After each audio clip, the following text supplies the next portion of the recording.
A woman's final act of love should never be selling her daughter to the devil. But in Chicago's darkest corners, even mothers can become monsters. When Jane Whitmore is dragged into a mafia boss's penthouse, bruised and barely breathing, she expects execution. What she gets instead is something far more terrifying: the truth. Her mother didn't hand her over out of desperation. She did it for a payout. Tonight, Jane learns that survival isn't about staying quiet anymore. It's about burning everything down. This is a story of betrayal, power, and a woman who refused to stay dead. If you're ready to see how far revenge can take someone, stay with me until the end. Drop a like, comment what city you're watching from, and let's see how far this story travels. Welcome to Jane's Reckoning. The elevator smelled like expensive cologne and old blood. Jane Whitmore couldn't tell which was worse: the chemical sweetness trying to cover something rotten, or the way her mother's fingernails dug into her upper arm, leaving crescent moons in skin already mapped with bruises. Evelyn Whitmore didn't look at her daughter, hadn't looked at her the entire car ride from their North Shore estate, just kept her eyes forward, jaw tight, like Jane was luggage she was tired of carrying. "Stand up straight," Evelyn hissed as the elevator climbed. "For once in your miserable life, try not to embarrass me." Jane tried. Her ribs screamed in protest. 3 days ago, it had been a dinner plate. Before that, a lamp. Before that, Jane had stopped keeping track. The bruises blended together now, old ones yellowing while new ones bloomed purple-black. She'd learned to move carefully, to breathe shallow, to make herself small. The elevator doors opened with a soft chime that felt obscene. The penthouse sprawled in front of them, floor-to-ceiling windows framing Chicago's glittering skyline, furniture that probably cost more than most people's houses. Art that Jane didn't recognize but knew was important because everything in Evelyn's world had to be important, had to be seen, had to matter. Unlike Jane, Mrs. Whitmore. The voice came from a man built like a wall, 6'5", maybe 250, with a face that had seen its share of violence and learned to like it. "He's waiting." Evelyn's grip tightened. For the first time since they'd left the estate, Jane felt her mother's hand shake. Just a tremor, barely there. But Jane had spent 23 years learning to read Evelyn's moods like a survival manual. Fear. Her mother was afraid. That scared Jane more than anything else. They walked through the penthouse, past leather couches nobody sat on, past a kitchen pristine enough to perform surgery in, past windows that turned the city into something beautiful and distant and untouchable. Jane's reflection ghosted across the glass. Thin, pale, wearing the only dress Evelyn hadn't destroyed, a navy thing that hung loose because she'd lost weight she didn't have to lose. Her dark hair needed washing. Her eyes looked hollow. She looked like exactly what she was, something broken that nobody wanted. The man wall opened a door. Inside, the room was darker, wood panels, leather chairs, a desk the size of a car, and behind it, a man who made Jane's breath catch for reasons she couldn't name: Adrian Voss. She knew the name. Everyone in Chicago knew the name, even if they pretended not to. The Voss family didn't make the society pages. They owned the people who did. They didn't break laws. They decided which laws mattered. And Adrian Voss, the youngest son who'd taken over the family business 5 years ago, was the kind of man mothers warned their daughters about. Except Evelyn was shoving Jane toward him like an offering. He was younger than Jane expected, early 30s maybe. Dark hair cut sharp.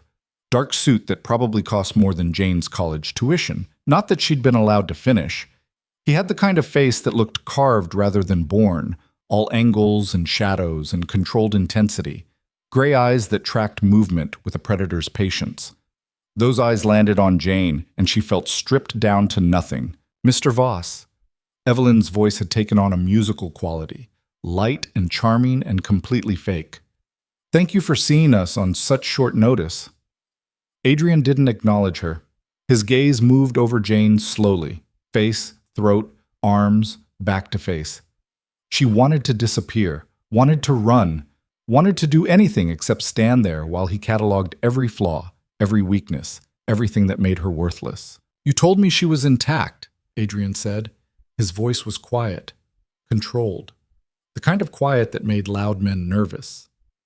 Evelyn laughed. That practiced sound she used at charity galas, all grace and no warmth. Jane's always been clumsy, walking into doors, tripping down stairs. You know how some girls are. Do I? Not a question. Adrian stood, and Jane realized he was tall, not as massive as his security, but built lean and dangerous. He moved around the desk with the fluid ease of someone who'd never doubted his right to any space he occupied. Come here. Jane's feet wouldn't move. Every instinct screamed to run, but Evelyn's hand was still on her arm, nails digging in hard enough to draw blood. Now, Jane, Evelyn's musical voice had gone sharp. Don't be rude. Jane stepped forward, 1 step, 2. Her body hurt. Everything hurt. She stopped a few feet from Adrian Voss, close enough to see that his eyes weren't just gray. They had flecks of something lighter, silver maybe, that caught the lamplight. He reached out. Jane flinched hard enough to stumble backward. Adrian's jaw tightened. I'm not going to hurt you. Of course you're not, Evelyn interjected smoothly. Jane's just nervous. This is all very new for her, but she'll be perfect for whatever you need. Quiet, obedient, grateful for the opportunity. Quiet. Adrian's single word cut through Evelyn's performance like a blade. The room went silent. When he spoke again, his focus never left Jane. Your mother sold you to me. Do you understand what that means? Jane's throat closed. She understood. Of course she understood. Evelyn had been making threats for months about Jane being a burden, a disappointment, a waste of resources, about how some debts needed to be paid. Jane had thought it was just more of her mother's casual cruelty. She'd been wrong. Her voice came out broken. Yes. Good. Adrian stepped closer. This time, when he reached out, Jane forced herself to stay still. His fingers brushed her jaw, tilting her face toward the light.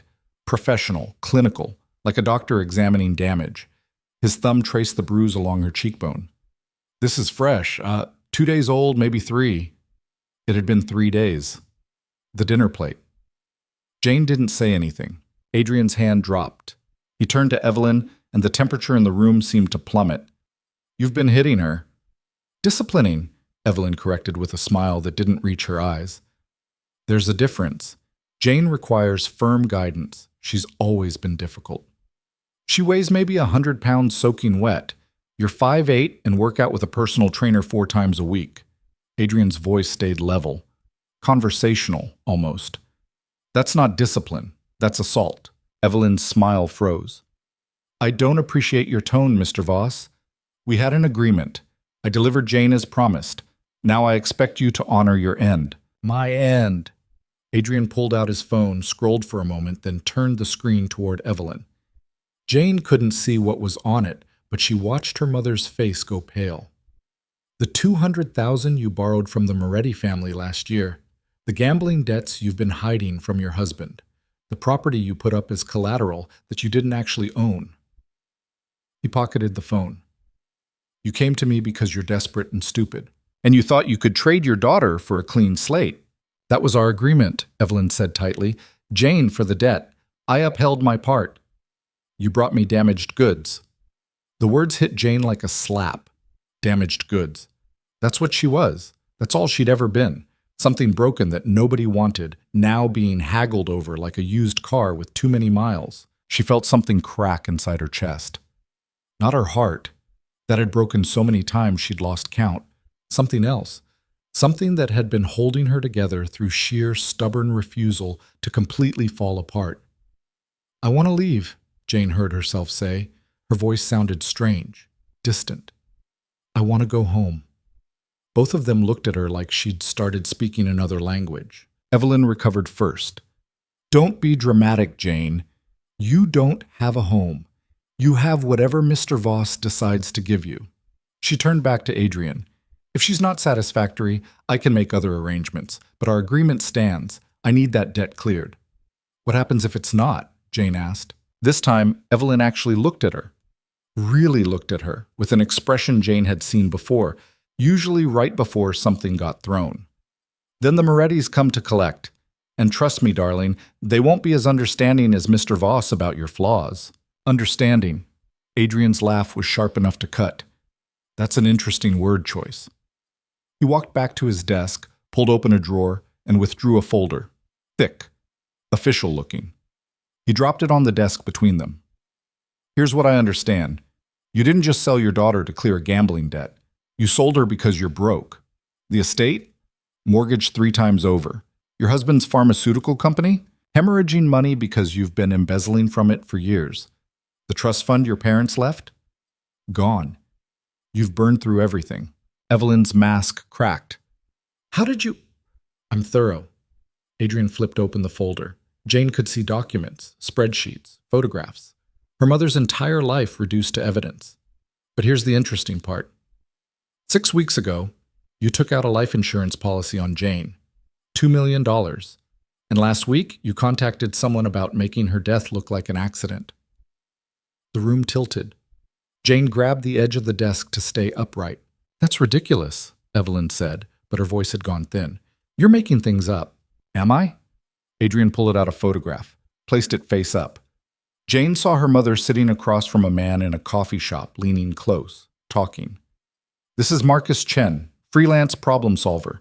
Specializes in making people disappear. You met him 4 times, discussed methods, settled on a car accident. Tragic, believable, nothing suspicious. He pulled out another document. Here's the policy. $2 million, payable to you as sole beneficiary. Clean money to pay your debts and fund your lifestyle. All you had to do was get rid of the daughter you never wanted anyway. Jane couldn't breathe.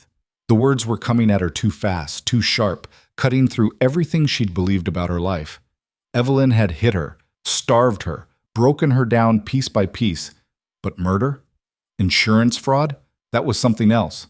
That was premeditated. That was her mother looking at her and seeing nothing but a payout. You were going to kill me, Jane whispered. Evelyn finally showed real emotion, rage.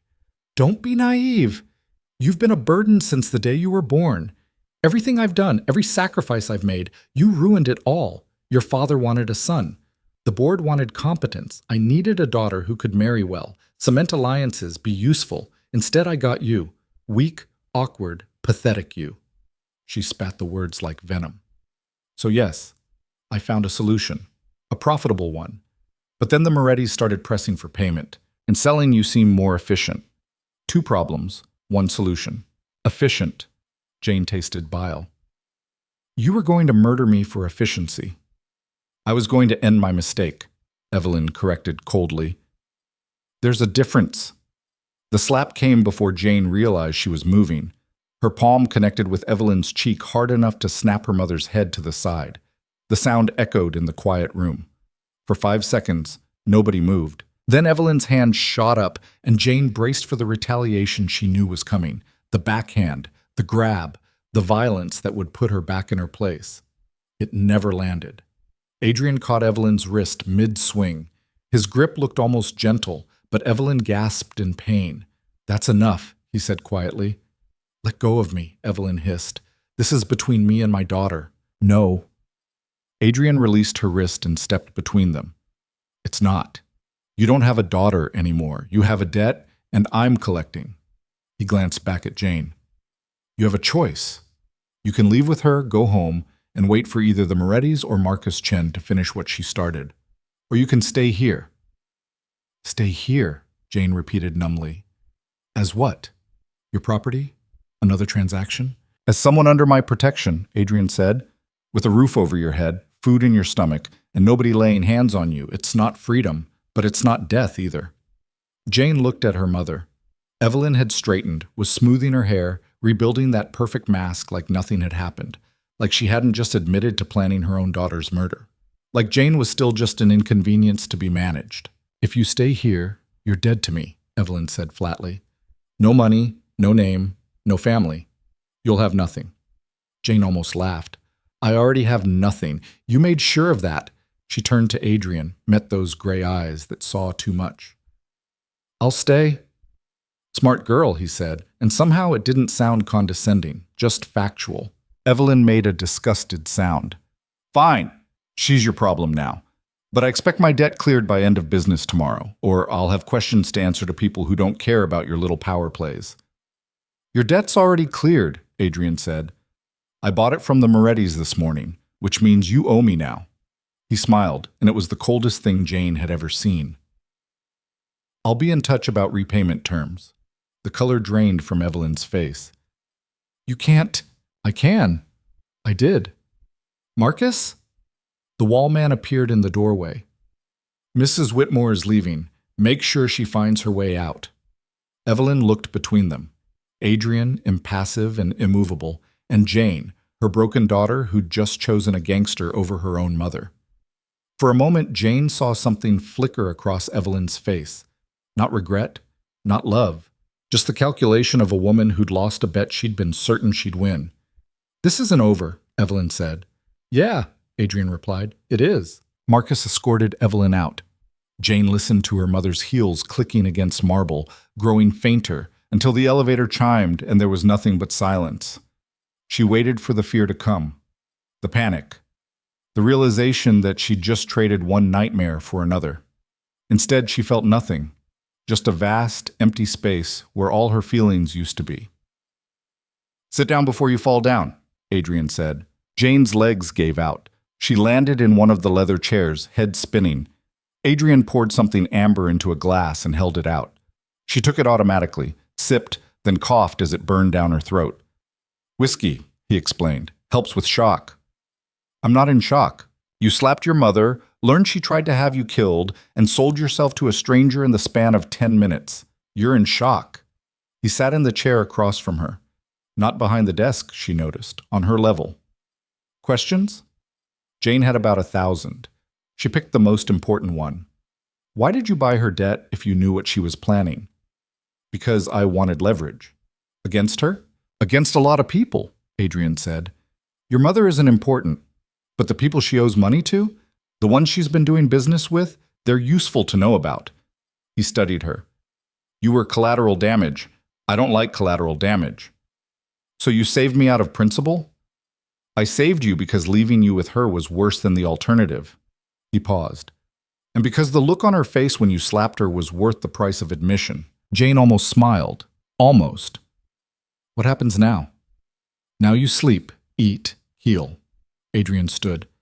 Marcus will show you to a room. Bathroom's stocked. There's clothes in the closet. They'll be too big, but we'll fix that tomorrow. You need anything? There's a phone by the bed. Any questions? Ask. Just like that? Just like that. Jane stood slowly, her body protesting every movement. I don't understand why you're being kind to me. Adrian looked at her for a long moment. I'm not kind, he said finally. But I'm not your mother either, remember that. Marcus appeared again, silent, efficient, unbothered by the wreckage of the last hour. He led Jane down a hallway lined with doors, opened one, and gestured inside. The room was bigger than her entire bedroom at the estate. King bed with white linens, windows overlooking the city, a bathroom with marble counters, and a shower large enough for 3 people. The closet held men's clothes, expensive and dark, smelling faintly of cedar. Mr. Voss's guest room, Marcus explained in a surprisingly gentle voice for a man built like heavy machinery. You need food, you call down. You need anything else, you call down. You don't leave this floor without someone with you. Understand? Jane nodded. Good. He paused at the door. For what it's worth. You did good tonight. Takes guts to hit back. He left before Jane could respond. She stood in the middle of the room, surrounded by luxury she'd never earned and safety she didn't trust, and waited for the tears to come. But crying required feeling something, and she'd gone numb somewhere between her mother's confession and the elevator doors closing. Instead, she walked to the bathroom. Locked the door, an old habit from a house where locked doors meant temporary safety. She turned on the shower as hot as it would go and stepped under the spray fully clothed. The navy dress darkened. Water sluiced down her face, her arms, carrying away dried blood from where Evelyn's nails had broken skin. Jane watched it swirl down the drain, evidence of everything she'd survived, washing away like it had never happened. She stayed there until the water ran cold. By the time she peeled off the wet dress and wrapped herself in a towel, her skin was pink and raw. She found a t-shirt in the closet, soft, black, hanging to her knees, and pulled it on. No energy for anything else. No thoughts left to think. The bed was too soft, the pillows too many, the room too quiet. Jane lay there in the dark, staring at the ceiling, and tried to figure out what came next. Her mother wanted her dead. A mafia boss had bought her like livestock. She had no money, no family, no future beyond whatever Adrian Voss decided to give her.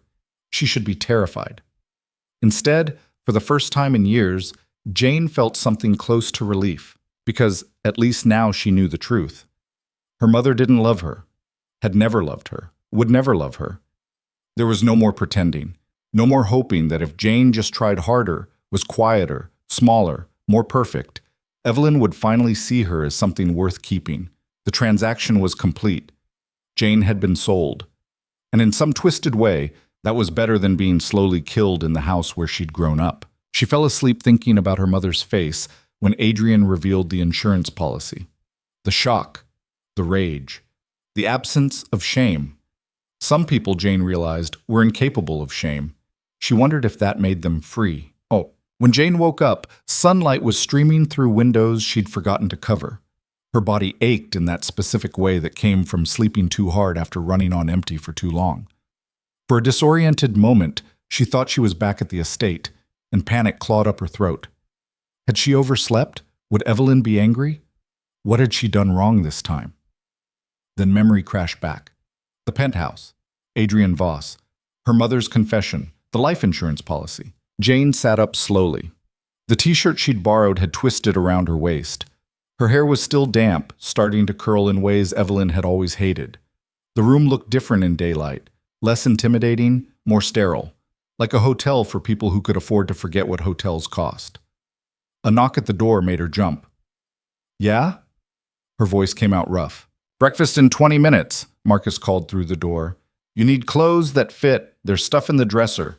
Left side, second drawer." Jane waited until his footsteps retreated before getting up.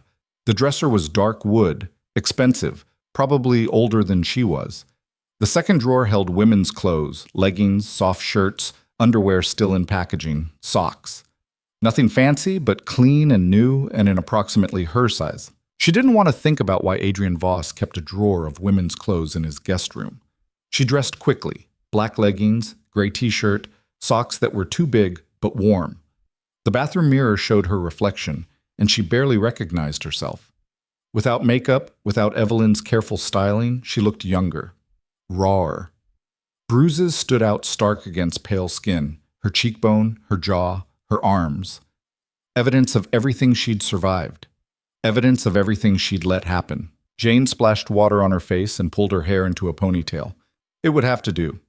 The hallway was empty. She followed the smell of coffee and found her way back to the main living area.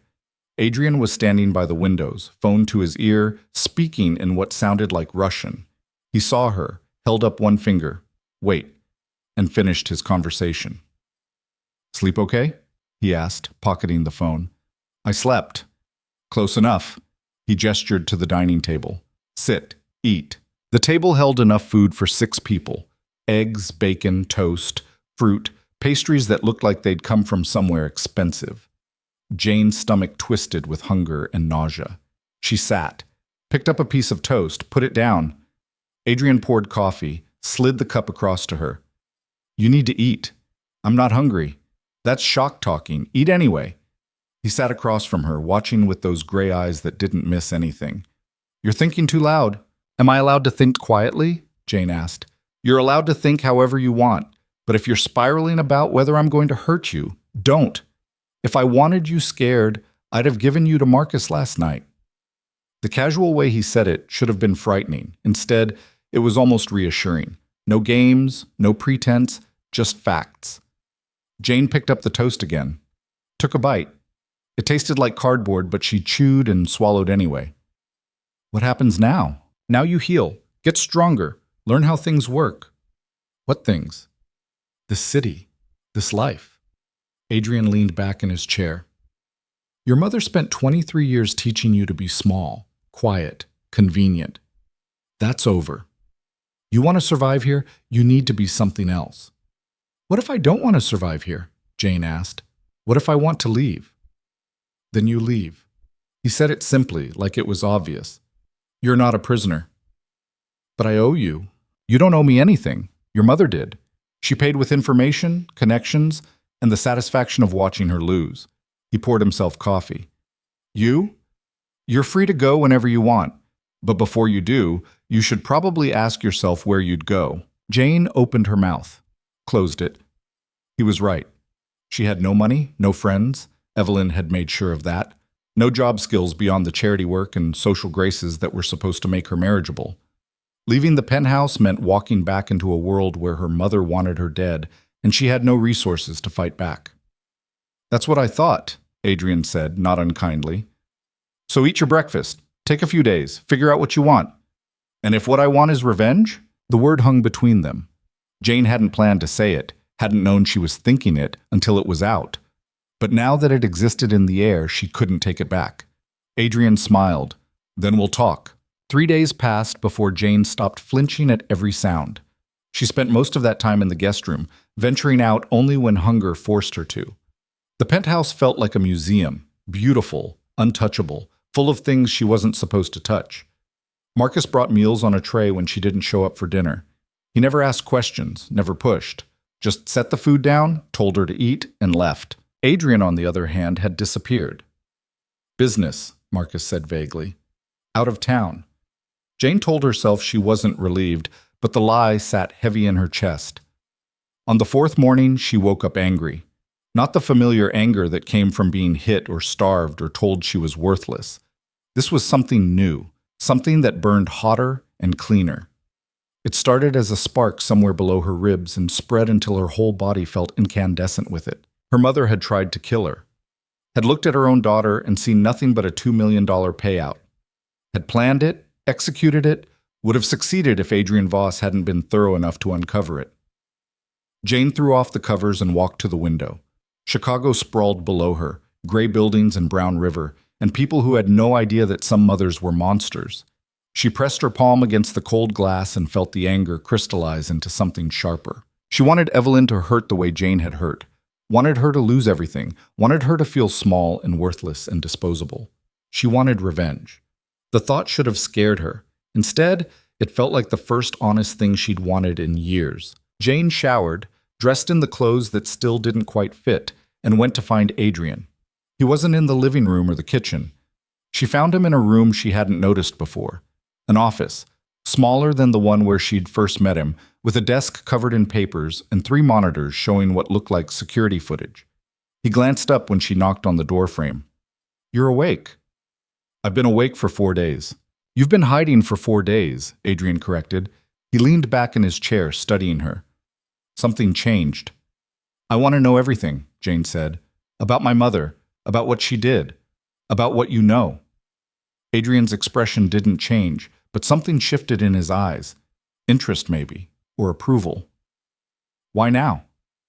"Because hiding doesn't fix anything." Jane stepped into the room. "You said if I wanted revenge, we'd talk." "I'm ready to talk." He considered her for a long moment, then gestured to the chair across from his desk. "Sit." Jane sat. The anger still burned, but now it had purpose. Adrian pulled out the same folder from 4 nights ago and opened it. "Your mother's been committing fraud for 7 years. Started small, padding expenses, redirecting charitable donations, the usual society wife bullshit. But then your father's pharmaceutical company hit some regulatory trouble, lost a major contract. The board started asking questions about finances." "I remember," Jane said quietly. "Dad started spending more time at the office. They fought more.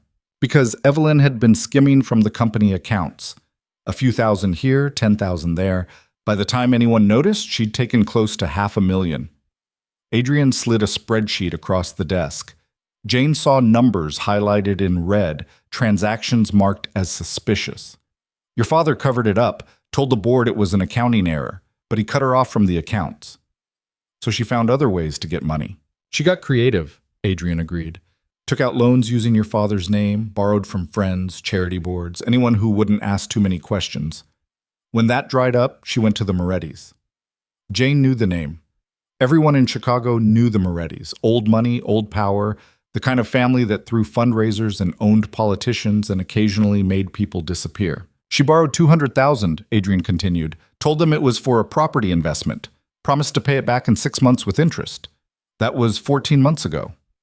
"Let me guess," Jane said. "No property investment." She spent it. Adrian pulled out bank statements, designer clothes, jewelry, a week at a spa in Switzerland. She was maintaining the image even as everything fell apart. He tapped one of the monitors. This is from 3 months ago. Security footage from her hotel in Zurich. Watch. Jane watched. The footage showed Evelyn in a hotel bar, laughing with a man Jane didn't recognize. They looked close. Familiar. Evelyn touched his arm, leaned in, whispered something that made him smile. Who is he? Jane asked. Thomas Brennan, art dealer, married, very wealthy. Adrian fast-forwarded.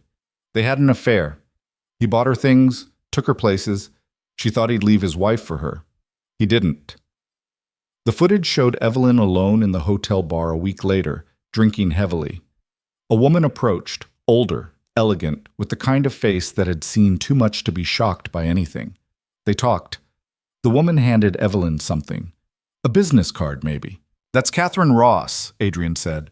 Private investigator who specializes in solving problems for people who can't go to the police. Evelyn hired her to find leverage on Brennan. When that didn't work, she hired her to find other options. Other options, Jane repeated, like insurance fraud. Catherine has connections. One of them was Marcus Chen, the man your mother hired to kill you. Adrian pulled up a photo, the same image from before, Evelyn and Marcus Chen in a coffee shop. She met with him 4 times, discussed methods. Your death needed to look accidental, unconnected to her. The insurance policy had a 2-year waiting period before paying out for accidental death, but she'd taken it out 2 years and 3 weeks ago. She was planning this before she even approached Chen. The anger in Jane's chest turned to ice. 2 years. Her mother had been planning her murder for 2 years. Every dinner they'd shared, every forced smile at a charity gala, every time Evelyn had looked at her, she'd been seeing a corpse, a future payout. Why are you telling me this? Jane asked. Her voice sounded steady. She was surprised by that. Because you asked, Adrian said simply. And because if you want revenge, you need to understand what you're up against. Your mother isn't stupid. She's desperate, which makes her dangerous. She'll do anything to survive. She's done worse, Jane said. Has she? Adrian closed the folder. Hit you, yes. Starved you, probably. Emotionally destroyed you, definitely. But murder? That's a line most people don't cross. She crossed it.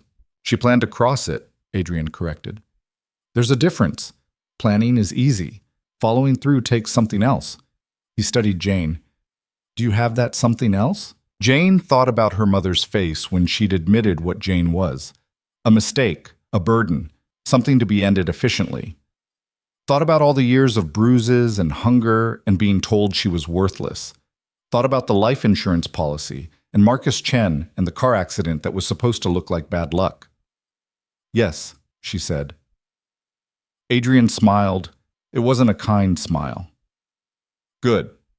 Then let's talk about what revenge actually means. He stood, walked to the window. Jane followed. Outside, Chicago looked normal. People going to work, cars honking, the city moving forward like it always did. But up here, 40 floors above the ordinary world, things work differently. Revenge isn't about killing her, Adrian said. Anyone can hire someone to put a bullet in someone else's head. That's easy, boring, and it doesn't fix anything.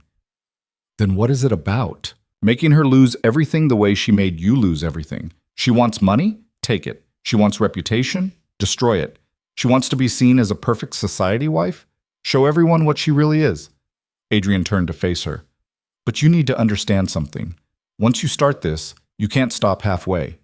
You either commit completely or you walk away now. I'm not walking away, Jane said. Then you need to get stronger. He said it bluntly, without cruelty. Right now, you're a victim. Victims don't win. They survive if they're lucky, but they don't win. The words stung because they were true. Jane had spent her entire life being a victim, of her mother's rage, of her own weakness, of circumstances she couldn't control. How do I get stronger? She asked. You learn, Adrian said. How this world works. How power works. How to see the game before someone plays you. He walked back to his desk, pulled out a different folder. This one was thinner. Your father is Richard Whitmore, CEO of Whitmore Pharmaceuticals. The company's been in his family for 3 generations. He's well-liked, respected, completely oblivious to what his wife has been doing. Dad doesn't pay attention, Jane said quietly. He never has. Because Evelyn made sure of it. She handles the social obligations, the charity work, the image management. He focuses on the company. It's a clean division of labor, but that means he doesn't see what's happening in his own house. Adrian opened the folder. Your father loves you. Did you know that? Jane blinked. What? He asked about you. When Evelyn said you'd moved out to give her space, he wanted to visit. She told him you needed time, that you'd call when you were ready. He believed her. Adrian showed her an email. Jane saw her father's name, her father's words, concern, confusion, love. He has no idea she's been hurting you. Something cracked in Jane's chest. She'd assumed her father knew, had assumed he didn't care, that he was just as complicit in her suffering as Evelyn. But if he'd been asking about her, if he'd wanted to see her, why didn't he try harder? The question came out broken. Because he trusted his wife, Adrian said, and because men like Richard Whitmore don't believe women like Evelyn exist. They can't imagine that someone they sleep next to could be capable of that kind of cruelty. He paused. Your father isn't the enemy. He's a blind spot, and blind spots can be useful. Jane's mind raced. If her father didn't know, if he actually cared, then maybe— Don't, Adrian said sharply. Don't go to him, not yet. Right now, he's a card you play later. But if he knew what she did, he'd defend her, Adrian interrupted, because that's what happens when you shatter someone's worldview. They double down. They find excuses. They convince themselves you're lying because believing you means destroying everything they thought they knew. He leaned against the desk. Your father will help you eventually, but only after Evelyn's already lost. Only after there's no way for him to deny what she is. Jane felt the anger flare again. So what do I do? You wait. You learn. You prepare. Adrian pulled out another document. This is Evelyn's schedule for the next 3 months. Charity galas, fundraisers, society events. She's everywhere, always visible, always performing. That's her armor. Being seen means being protected. Then we strip away the armor, Jane said. Eventually, but first you need to understand how she thinks, what she values, what she's afraid of. Adrian handed her the document. Study this, memorize it. Tell me where she's vulnerable. Jane took the paper. It was dense with appointments, names, locations. Her mother's life reduced to a calendar. I don't know how to do this, she admitted. That's why you learn, Adrian said. Starting now. Go get dressed. Something nice. We're going out. Where? To see how the other half destroys each other. He checked his watch. You have 20 minutes. Jane didn't argue. She went back to the guest room, opened the closet, and found clothes she hadn't noticed before. A black dress, simple but expensive, with matching shoes. They fit perfectly. She didn't want to think about how Adrian had known her size. She put on the dress, fixed her hair as best she could, covered the worst bruises with makeup she found in the bathroom. When she looked in the mirror, she almost looked like someone who belonged in Adrian Voss's world. Almost. Marcus was waiting when she emerged. He looked her over, nodded once. Better, car's downstairs. The elevator ride felt different this time. Jane wasn't being dragged. She was choosing. It was a small distinction, but it mattered. The car was black, expensive, anonymous. Marcus drove. Adrian sat in the back next to Jane, scrolling through his phone with the casual focus of someone running multiple operations at once. Where are we going? Jane asked. The Hammond Club, Adrian said without looking up.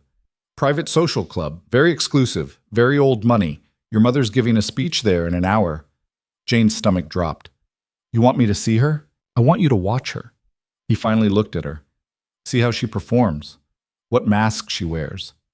Who she talks to. Power isn't just about money or violence. It's about knowing who has what, who wants what, and how to position yourself between them. And what am I supposed to be? Jane asked. While I'm watching? My date, Adrian said simply. Guest, companion. They don't need details. Just smile, stay close, and observe. The Hammond Club was housed in a mansion that looked like it had been transplanted from England. Stone facade, manicured grounds, doormen in actual uniforms. Marcus pulled up to the entrance, and Adrian stepped out. He offered his hand to Jane. She took it. His grip was firm, steady, safe, in a way she didn't want to examine too closely.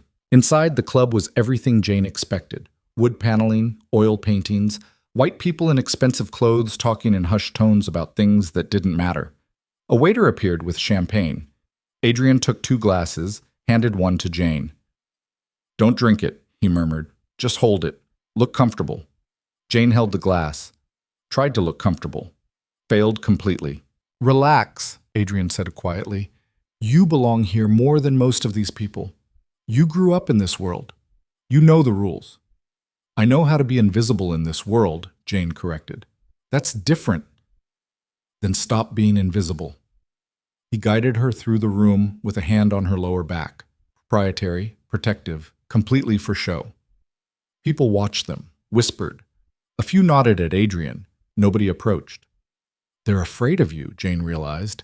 "Respectful," Adrian corrected. Fear and respect looked the same from the outside. They found seats near the back of the event room. A small stage had been set up, decorated with flowers that probably cost more than Jane's monthly grocery budget back when she'd been allowed to buy groceries. A banner read, "Women's Leadership Initiative Fundraiser" in elegant script. "Your mother's on the board," Adrian explained. "She's been positioning herself as a champion for women's causes. Empowerment, education, breaking glass ceilings, the usual performance." "While destroying her own daughter," Jane said bitterly. "Hypocrites rarely see their own contradictions," Adrian said. "That's what makes them vulnerable." The lights dimmed. A woman Jane vaguely recognized, some socialite whose name started with a K, took the stage and introduced Evelyn Whitmore. The applause was polite, practiced. Then Evelyn walked on stage, and Jane's breath caught. Her mother looked perfect, hairstyled, makeup flawless, wearing a cream dress that probably cost 5 figures. She smiled at the audience, warm, genuine, completely fake. When she spoke, her voice carried that musical quality Jane knew so well. "Thank you all for being here tonight," Evelyn began. "As a mother, as a wife, as a woman who's been privileged enough to have choices, I understand how important it is to lift up those who haven't had the same opportunities." Jane's hands clenched around the champagne glass. "We live in a world where women are still fighting for basic respect, basic safety, basic humanity," Evelyn continued. "And it's our responsibility, those of us with resources, with platforms, with power, to use what we have to create change." The audience nodded, murmured agreement. A few women wiped their eyes. "I've seen firsthand what happens when women are silenced," Evelyn said, and her voice cracked just slightly, perfectly. "When they're told they don't matter, when they're treated as less than, and I've made it my mission to ensure that no woman ever feels that way again." Jane felt sick. Her mother was standing on stage talking about empowering women, while Jane sat in the audience wearing a dress bought by a man she barely knew because her own mother had tried to have her killed. "She's good," Adrian murmured. "She's a liar." "She's both." He watched Evelyn with professional interest. "This is how she maintains power. She tells people what they want to hear, makes them feel good about themselves. They see her as one of them, a woman who understands, who cares, who's fighting the good fight." "While embezzling from charities and planning murders," Jane said. "While being human," Adrian corrected. "People aren't just one thing. Your mother can genuinely believe in women's empowerment while also seeing you as an obstacle to be removed. The cognitive dissonance doesn't bother her because she's the hero of her own story." Evelyn finished her speech to enthusiastic applause. Women stood, some were crying. Evelyn smiled that perfect smile, accepted their praise with gracious humility, and stepped off the stage. And then she saw Jane. The change was instant. Her smile froze. Her eyes went wide, then narrow. For 3 seconds, she looked like she wanted to murder her daughter right there in front of 100 witnesses. Then the mask snapped back into place. Evelyn turned away, said something to the woman next to her, laughed like nothing was wrong. But Jane had seen it. The rage, the fear, the hatred. "She knows you're here," Adrian said. "Good." "Good?" Jane's voice shook. "She looked like she wanted to kill me. She does want to kill you, but she can't. Not here, not now, not with witnesses." He stood, offered his hand again. "Come on, let's go say hello." "Are you insane?" "Probably." Adrian's smile was sharp. "But this is how you learn. Watch what happens when someone loses control." Against every instinct screaming at her to run, Jane took his hand and stood. They walked through the crowd toward Evelyn, who was surrounded by admirers. As they approached, people parted, some because they recognized Adrian, some because they sensed danger, some for reasons Jane couldn't identify. Evelyn saw them coming. Her smile tightened. "Mrs. Whitmore," Adrian said smoothly. "Wonderful speech. Very moving." "Mr. Voss?" Evelyn's voice was ice wrapped in silk. "I didn't know you were interested in women's causes." "I'm interested in a lot of things." He gestured to Jane. "I believe you know my date." Every eye in the immediate vicinity turned to Jane. She felt them cataloging her, the bruises poorly covered by makeup, the dress that didn't quite fit her personality, the way she stood slightly behind Adrian like she was afraid. Evelyn's smile could have cut glass. "Jane, what a surprise." "Mother," Jane said. The word tasted like poison. "I wasn't aware you two knew each other," someone said, a woman in her 60s with too much jewelry. "We're getting acquainted," Adrian said before Evelyn could respond. "Jane's been staying with me this week. Needed a change of scenery." The whispers started immediately. Jane heard them like static. "Living with Adrian Voss? Isn't that Evelyn's daughter? Thought she was at university. Doesn't look well. Did something happen?" "Jane has always been impulsive," Evelyn said, and her voice carried over the whispers. "Moving out without notice. Worrying her father and me. But we've given her space to figure things out." She looked directly at Jane. "Haven't we, darling?" "You gave me a lot of things," Jane said quietly. "Space wasn't one of them." Evelyn's eye twitched, just barely. "Well, I'm sure you'll come home when you're ready to be reasonable." "I don't think I'll be coming home," Jane said. The temperature dropped. Around them, people shifted uncomfortably. This wasn't how these conversations went. Daughters didn't contradict their mothers in public. Families didn't air their dysfunction at charity galas. "Jane," Evelyn said, and there was warning in her voice. "This isn't the time or place." "Isn't it?" Jane felt the anger rising again. "You talked about silencing women, about treating them as less than. Seems like exactly the right time. Perhaps we should step outside," someone suggested nervously. "No need," Adrian said pleasantly. "We were just leaving." He turned to Evelyn. "Always a pleasure, Mrs. Whitmore. I'll be in touch about that matter we discussed." Evelyn went pale. "That matter is closed." "Is it?" Adrian smiled. "I don't think so. But we'll talk soon." He guided Jane away before Evelyn could respond. Behind them, Jane heard the explosion of whispers, a tidal wave of speculation and judgment and gossip that would spread through Chicago's social circles before morning. "What just happened?" Jane asked when they reached the car. "You rattled her," Adrian said. "Showed her that you're not hiding anymore, that you're with me, that she can't control you." "She's going to retaliate. Let her try." Adrian opened the car door. "Every move she makes now, we'll be ready. Every lie she tells, we'll have the truth. Every mask she wears, we'll know what's underneath." Jane slid into the car. Her heart was racing, adrenaline singing through her veins. She'd confronted her mother, in public, in front of everyone who mattered in Evelyn's world, and she'd survived it. "How do you feel?" Adrian asked as Marcus drove away from the club. Jane thought about it. Expected to feel terrified, regretful, small. Instead, she felt powerful. "Like I want to do it again," she admitted. Adrian laughed, a real laugh, not the controlled sounds he made for performance. "Good, because that was just the opening move. The game's only starting." Jane looked back at the Hammond Club, disappearing behind them. Somewhere inside, her mother was rebuilding her composure, planning her countermove, preparing for war. For the first time in her life, Jane was ready to fight back. The fallout came faster than Jane expected. By the next morning, her phone, the one she'd left behind at the estate, the one she hadn't touched in over a week, was lighting up with messages. Texts from numbers she didn't recognize, voicemails from friends of Evelyn's, cousins Jane barely knew, people who'd never cared about her existence suddenly very concerned about her well-being. Adrian handed her the phone over the breakfast with a knowing look. "Your mother's working damage control." Jane scrolled through the messages. Most followed the same pattern, checking in, asking if she was okay, mentioning casually that Evelyn was worried sick. A few were more direct. One from her Aunt Margaret read, "Whatever nonsense you're pulling with that Voss man, it needs to stop. You're embarrassing the family." "They think I'm the problem," Jane said flatly. "Of course they do. That's how this works." Adrian poured coffee like they were discussing the weather. Your mother's already rewritten the narrative. You're troubled, acting out, fell in with the wrong crowd. She's the concerned parent trying to help her difficult daughter. And they believe her. They want to believe her.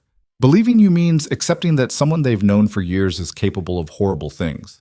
People avoid that kind of cognitive dissonance. He slid a tablet across the table. But here's what they don't know. The screen showed a society blog, one of those glossy sites that covered charity events and galas. The headline read, "Tension at Hammond Club, Whitmore family drama surfaces." Below it, someone had posted a photo of Jane and Evelyn facing each other, the moment frozen in pixels. Evelyn's smile looked strained. Jane looked small but defiant. The comments section was vicious. People speculating about affairs, drug problems, eating disorders. Someone suggested Jane was trying to extort her own mother. Another claimed Adrian Voss was using her for leverage in some business deal. "They're tearing me apart," Jane said quietly. "They're confused," Adrian corrected. "Confusion creates conversation. Conversation creates doubt. And doubt is exactly what we need." Jane set down the tablet. "I don't understand how this helps. Right now, your mother controls the narrative because she's the only one telling a story. But stories need to be consistent. The more she talks, the more chances she has to contradict herself." He leaned back. "We're not trying to convince people you're right. We're making them question whether she's telling the truth. By letting them think I'm crazy? By letting them wonder why a mother would go to such lengths to discredit her daughter." Adrian's phone buzzed. He glanced at it, smiled slightly. "And it's working. 3 of Evelyn's board members have already called asking for context. One of them wants to meet with me privately." "About what?" "About whether the Women's Leadership Initiative should reconsider Evelyn's position given the controversy." He pocketed the phone. "See? Doubt." Jane wanted to feel victorious. Instead, she just felt tired. "This is going to get worse before it gets better, isn't it?" "Much worse," Adrian agreed.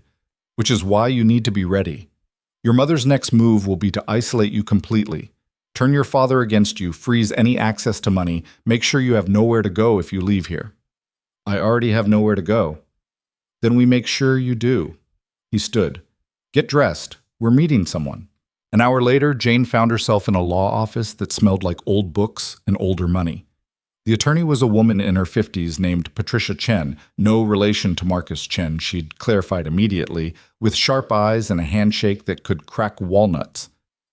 "Ms. Whitmore," Patricia said, gesturing to a chair. "Mr. Voss has explained your situation. I'm sorry you're dealing with this." "Are you?" Jane asked. She was tired of people's practiced sympathy. Patricia's expression didn't change. "Yes, I've handled enough cases like yours to know how this plays out. Your mother will try to have you declared incompetent, claim you're mentally unstable, get conservatorship over any assets you might inherit. We need to make sure that doesn't happen." Jane blinked. "I don't have any assets." "You have a trust fund from your maternal grandmother," Patricia said, sliding a document across the desk. $2.3 million, accessible when you turn 25 or if you marry. Whichever comes first. Your mother's been counting on you never seeing it." The number didn't feel real. Jane stared at the document. Her name, her grandmother's signature, proof that somewhere in her bloodline, someone had thought she mattered enough to provide for. "I didn't know this existed," Jane said. "Your mother made sure of that." Patricia pulled out another file. "She also took out 3 credit cards in your name, ran up $70,000 in debt, and defaulted on the payments. Your credit score is currently 420. You couldn't rent an apartment if you tried." The hits kept coming. Jane felt each one like a physical blow. "How is that legal?" "It's not. It's fraud. But proving it requires time, lawyers, and evidence, all things your mother has been very careful about." Patricia leaned forward. "However, if we move now, we can freeze the trust, protect it from any claims she might make, and start building a case for financial abuse." "Will that work?" Jane asked. "It'll work if you're willing to fight, and if you have support." Patricia glanced at Adrian, who'd been silent throughout the conversation. "Mr. Voss has offered to cover legal fees, which gives us room to maneuver. But I need to know you're committed to seeing this through." Jane thought about the messages on her phone, the blog posts, her mother's face at the Hammond Club, the years of bruises and hunger and being told she was nothing. "I'm committed," she said. "Good. Patricia pulled out a stack of papers. Then we start with a restraining order. Your mother can't contact you, can't come near you, can't use any financial instruments in your name. It won't stop her completely, but it'll slow her down. They spent the next 2 hours going through paperwork. Jane signed documents until her hand cramped. Patricia explained terms: emancipation, financial guardianship, evidence of abuse, in language that made Jane's head spin. Adrian sat quietly, occasionally interjecting with questions that Patricia answered with the weary patience of someone who'd explained this 1,000 times. When they finally left the law office, Jane felt wrung out. That was worse than I thought it would be. That was the easy part, Adrian said. Now comes the hard part. What's the hard part? Telling your father. Jane stopped walking. No, you said we wait. You said he's not ready. That was before your mother started moving. She's going to tell him her version first, that you're unstable, that I'm manipulating you, that she's trying to help. We need to get ahead of it. Adrian's expression was serious. But it has to come from you, not me, not Patricia, you. He won't believe me. Maybe not at first, but he'll remember the conversation. And when everything else your mother says starts falling apart, he'll come back to what you told him. Adrian pulled out his phone, showed Jane a number. That's his direct line. Not the office, not his assistant. Him. Jane stared at the number like it might bite her. What do I say? The truth. Adrian's voice was gentler than she'd heard it. He's your father. Whatever else he is, whatever he's failed to see, he's your father. Tell him what happened, all of it. Let him decide what to do with it. And if he doesn't believe me, then at least you tried, and we move forward anyway. He paused. But Jane, he'll believe you. Maybe not today, maybe not for weeks, but eventually he will. Because the truth has a way of being impossible to ignore once you know to look for it. Jane took the phone. Her hands were shaking. She hadn't spoken to her father in nearly 2 weeks, the longest silence since she was born. Before Evelyn had handed her over to Adrian, before the life insurance policy, before everything fell apart, she pressed the call button before she could talk herself out of it. It rang twice. Then, Richard Whitmore, her father's voice, professional, distracted, probably looking at 3 screens while he answered. Dad? Jane's voice cracked. It's me. Silence. Then, Jane? Sweetheart, where are you? Your mother said you needed space, but it's been 2 weeks. Are you all right? The concern in his voice broke something in her chest. He sounded worried. Actually worried. Not angry, not disappointed, just scared for his daughter. I'm okay, Jane said, which was both true and a massive lie. But I need to tell you something about Mom, about what she's been doing. Another pause. What do you mean? She's been hurting me, Dad, for years. Hitting me, starving me, telling me I'm worthless. And recently Jane's throat closed. How did you tell your father that his wife tried to have you killed? She tried to have me killed. For insurance money. The silence stretched so long Jane thought the call had dropped. Jane, her father said finally, and his voice was careful, too careful. Are you feeling all right? Has something happened? Where are you staying? I'm staying with someone who's helping me, and I'm not crazy, Dad. I know how this sounds, but it's true. Mom took out a life insurance policy on me. She hired someone to make it look like an accident. She was going to kill me and collect $2 million. That's... Her father's voice trailed off. Sweetheart, that's a very serious accusation. Your mother loves you. She's been worried sick. She said you moved out suddenly, that you've been under stress. She's lying, Jane interrupted. She's been lying to you for years. About the money, about the company accounts, about me. Everything she's told you is a lie. I think you need to come home, Richard said, and now there was something else in his voice. Fear, maybe, or denial. We can talk about this as a family. Get you some help if you need it. Help?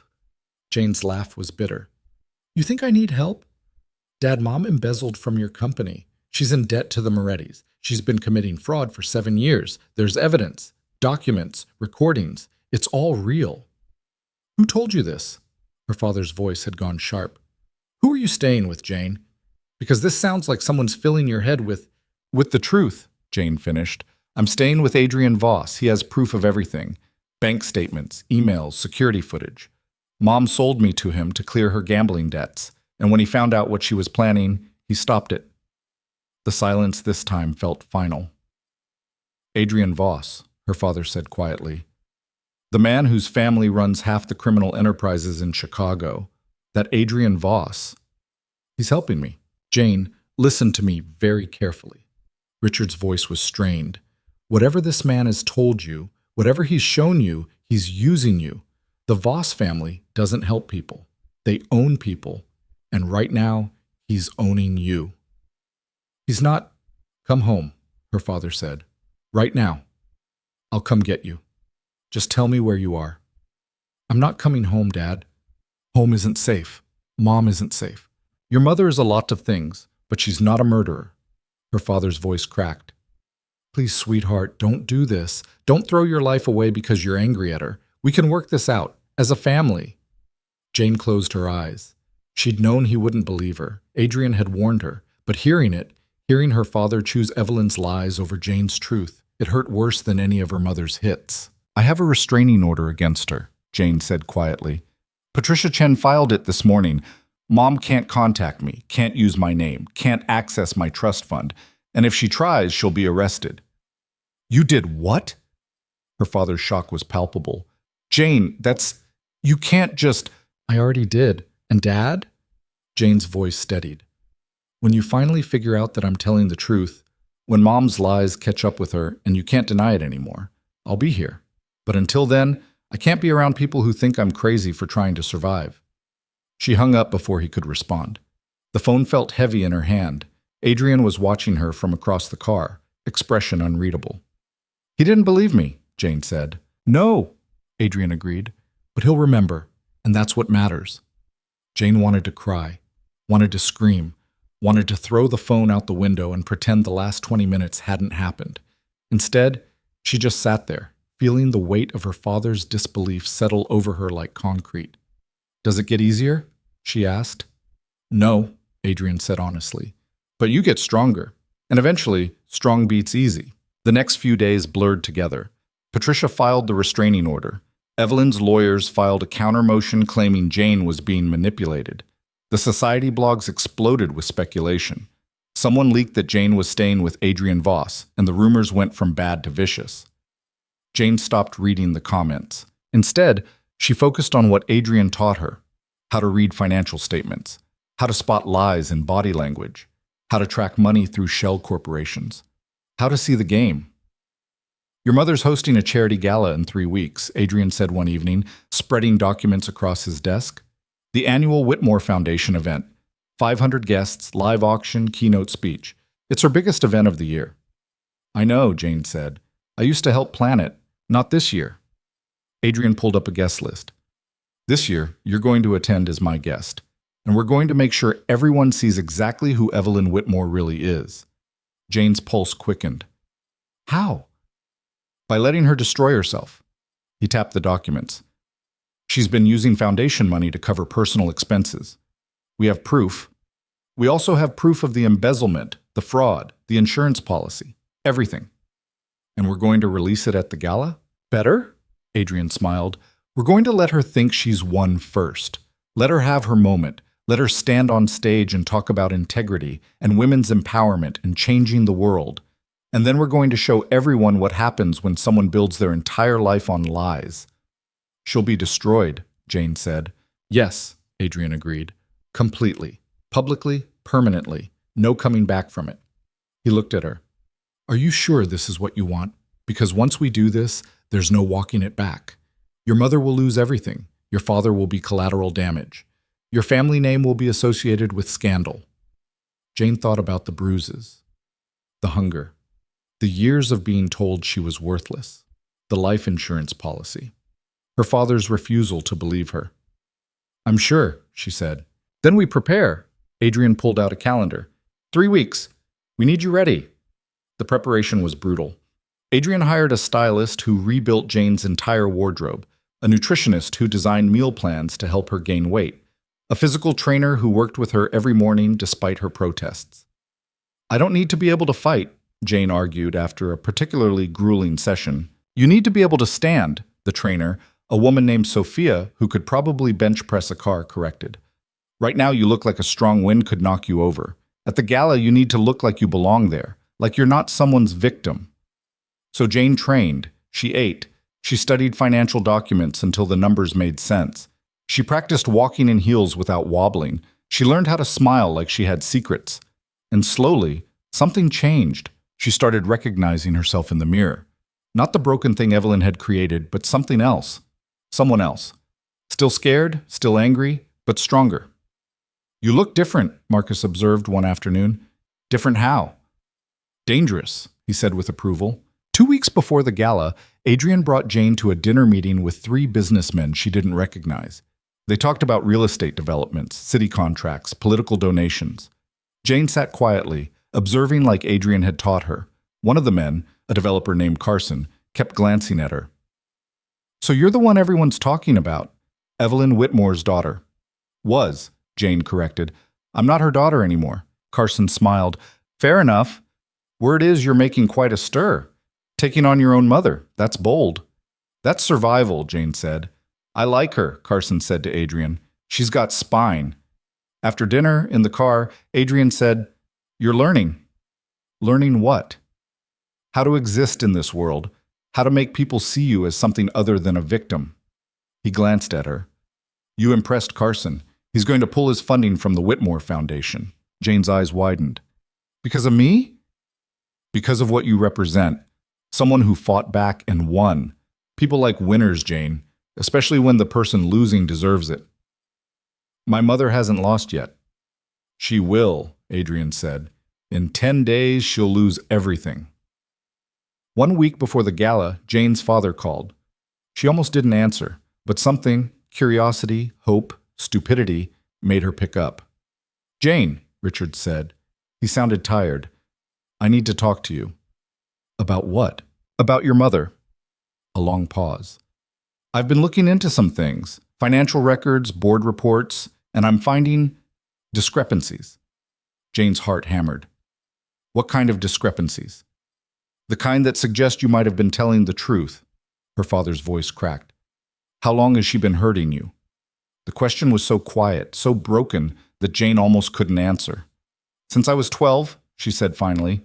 "Maybe earlier. I stopped keeping track." She heard her father's breathing hitch. "I didn't know. I swear to you, Jane, I didn't know. I should have seen it. I should have paid attention. But I was so focused on the company, on keeping everything running, and she was so good at making everything seem fine." "She's good at lying," Jane said. "Yes." Her father was quiet for a moment. "The restraining order. The lawyers. Adrian Voss. I thought you were being manipulated, but you're not, are you? You're protecting yourself." "I'm trying to." "I'm so sorry," Richard said, and he sounded like he meant it. "For not seeing, for not believing you, for failing you as a father." Jane felt tears burning her eyes. "What happens now?" "Now I start making things right." Her father's voice hardened. "I'm meeting with the board tomorrow. If what I'm finding is accurate, Evelyn's going to face consequences. Legal ones." "There's more," Jane said. "Things you don't know yet. Things that are going to come out at the gala." "What things?" "Everything," Jane said. "The embezzlement, the fraud, the insurance policy. All of it." Her father was silent for a long time. "You're going to expose her publicly." "Yes. That will destroy her." "I know." Another pause. "Will it help you heal?" The question caught Jane off guard. "I don't know, but it'll stop her from hurting anyone else." "Then do what you need to do," her father said quietly. "And Jane, when this is over, if you'll let me, I'd like to try being your father again, the way I should have been all along." Jane wiped her eyes. "I'd like that." After the call, she found Adrian in his office. "My father knows." "I heard." He'd probably been listening to the whole conversation. "How do you feel?" "Like maybe not everyone is going to hate me after this," Jane admitted. "They won't," Adrian said. "Some will. The ones invested in your mother's image, the ones who benefit from the status quo. But the ones who matter, they'll see you for what you are." "What's that?" "A survivor who refused to stay down." He stood. Come here. I want to show you something. He led her to the windows. Chicago spread out below them, lights glittering in the darkness. 3 weeks ago, you came here expecting to die, Adrian said. You were broken, scared, convinced you were worthless. Look at you now. Jane studied her reflection in the glass. The woman looking back was still thin, still bruised in places the makeup couldn't quite cover, but she stood straighter. Her eyes looked clearer. She looked like someone who knew her own worth. In 3 days, you're going to walk into your mother's gala, Adrian continued, and you're going to watch her world fall apart. Are you ready? Jane thought about everything that had led to this moment. The bruises, the hunger, the years of silence, her mother's confession, the life insurance policy, the choice to fight back. Yes, she said. I'm ready. Adrian smiled. Good, because this is where it gets interesting. 3 days later, Jane stood in front of a full-length mirror wearing a dress that cost more than a car. It was deep emerald green, fitted perfectly to her still-too-thin frame, elegant without being showy. The stylist had worked magic with her hair and makeup, covering bruises, highlighting cheekbones, making her look like someone who belonged at the most exclusive event in Chicago. You look beautiful, Sophia said. I look like I'm going to war, Jane corrected. Same thing, the trainer said with a grin. Adrian appeared in the doorway, wearing a tuxedo that made him look even more dangerous than usual. Ready? Jane took a deep breath. In a few hours, her mother would stand on a stage in front of 500 people and deliver a speech about integrity. And then the truth would come out. All of it. Undeniable. Devastating. Let's go, Jane said. The car ride felt too short. The gala was being held at the Whitmore estate, the same house where Jane had grown up, where she'd been hit and starved and broken down piece by piece. Returning felt surreal. You don't have to go in, Adrian said as they pulled up to the gates. We can release everything remotely. You don't have to see her face. Yes, I do, Jane said. I need to be there. I need her to know that I survived, that I won. Adrian studied her for a moment, then nodded. Then let's make sure she never forgets it. They stepped out of the car into a flood of light and cameras and people in expensive clothes. Jane heard the whispers start immediately. That's her. That's Evelyn's daughter. I thought they weren't speaking. Is that Adrienne Voss? What's she doing here? Jane held her head high and walked through the front doors like she owned the place. Inside, the estate had been transformed into something out of a fairy tale. Crystal chandeliers, white roses everywhere, ice sculptures, champagne towers. Her mother had spared no expense. This was meant to be her triumph, the event that cemented her status as Chicago's leading philanthropist.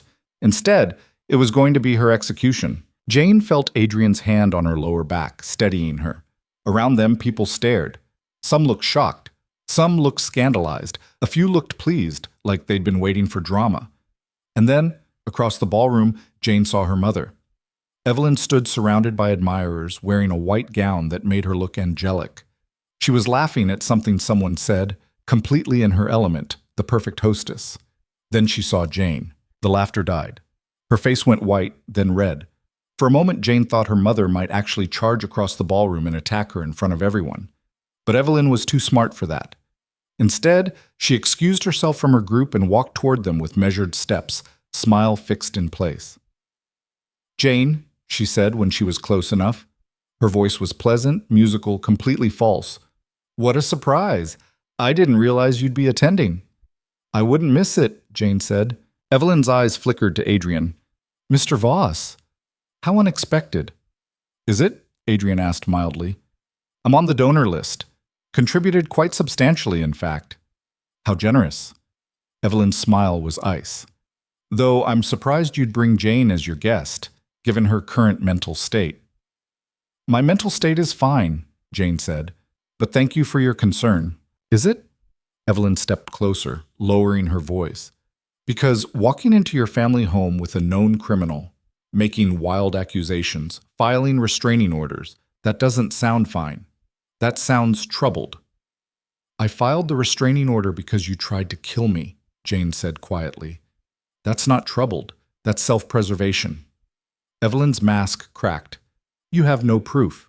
Actually, Adrian said, we have quite a bit of proof. Bank records, emails, security footage. All very interesting reading. The color drained from Evelyn's face. You're bluffing. Am I? Adrian smiled. I guess we'll find out tonight.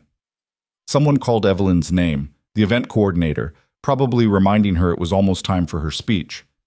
Evelyn looked between them, calculation and panic warring in her expression. This isn't over, she hissed. Yes, Jane said. It is. Evelyn swept away, back to her admirers, back to her performance. But Jane had seen the fear, the cracks forming in her perfect facade. She knows, Jane said. She suspects, Adrian corrected. But she can't stop now. She's too committed, too visible. All she can do is hope we're bluffing. They found their seats near the front, the ballroom filled with Chicago's elite. Politicians, businessmen, socialites, everyone who mattered.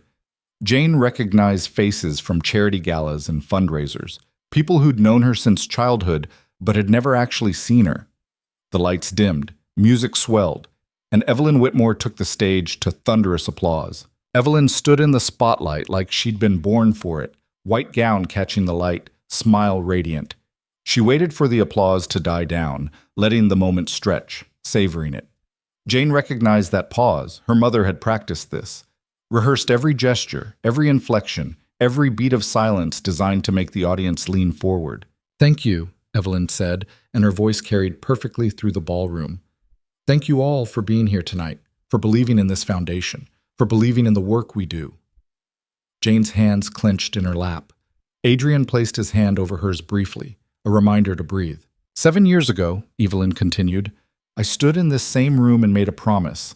I promised that the Whitmore Foundation would be a force for change, that we would empower women who'd been silenced, support families who'd been forgotten, and create opportunities where none existed.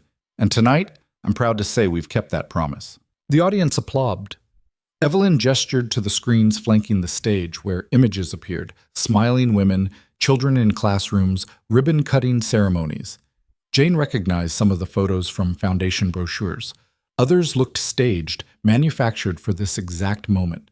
But this work isn't about me, Evelyn said, pressing a hand to her heart. It's about every woman who's been told she doesn't matter, every girl who's been taught to stay small, every mother who's been made to feel invisible. She paused, and Jane swore she looked directly at her. It's about breaking cycles of abuse, about standing up when standing up seems impossible, about refusing to let anyone define your worth. The hypocrisy was breathtaking. Jane felt acid rising in her throat. My own daughter taught me that, Evelyn said, and the ballroom went still. Jane has been through so much recently, struggling with her mental health, making choices that have worried her father and me deeply. But watching her fight those battles has reminded me why this work matters, why we can't give up on people, even when they seem lost. Jane heard the whispers starting, people turning to look at her, expressions ranging from pity to curiosity to judgment. Adrian's hand found hers again, squeezed once. So tonight, Evelyn said, I want to dedicate this year's foundation work to my daughter, to Jane, and to every young woman fighting their own demons. May they find the help they need. May they find their way back to the people who love them. The applause was deafening. Evelyn smiled through tears that Jane knew were calculated for maximum effect.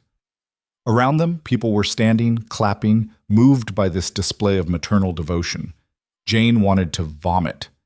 That's our cue, Adrian murmured. He pulled out his phone, typed something quickly. Across the ballroom, Jane saw Marcus near the AV booth, phone in hand. Evelyn was wrapping up her speech, thanking donors, inviting everyone to enjoy the evening. And please, she said, give generously tonight. Every dollar goes directly to women and families in need. Together, we can change lives. She stepped back from the microphone to another round of applause. The lights came up slightly. Music started playing.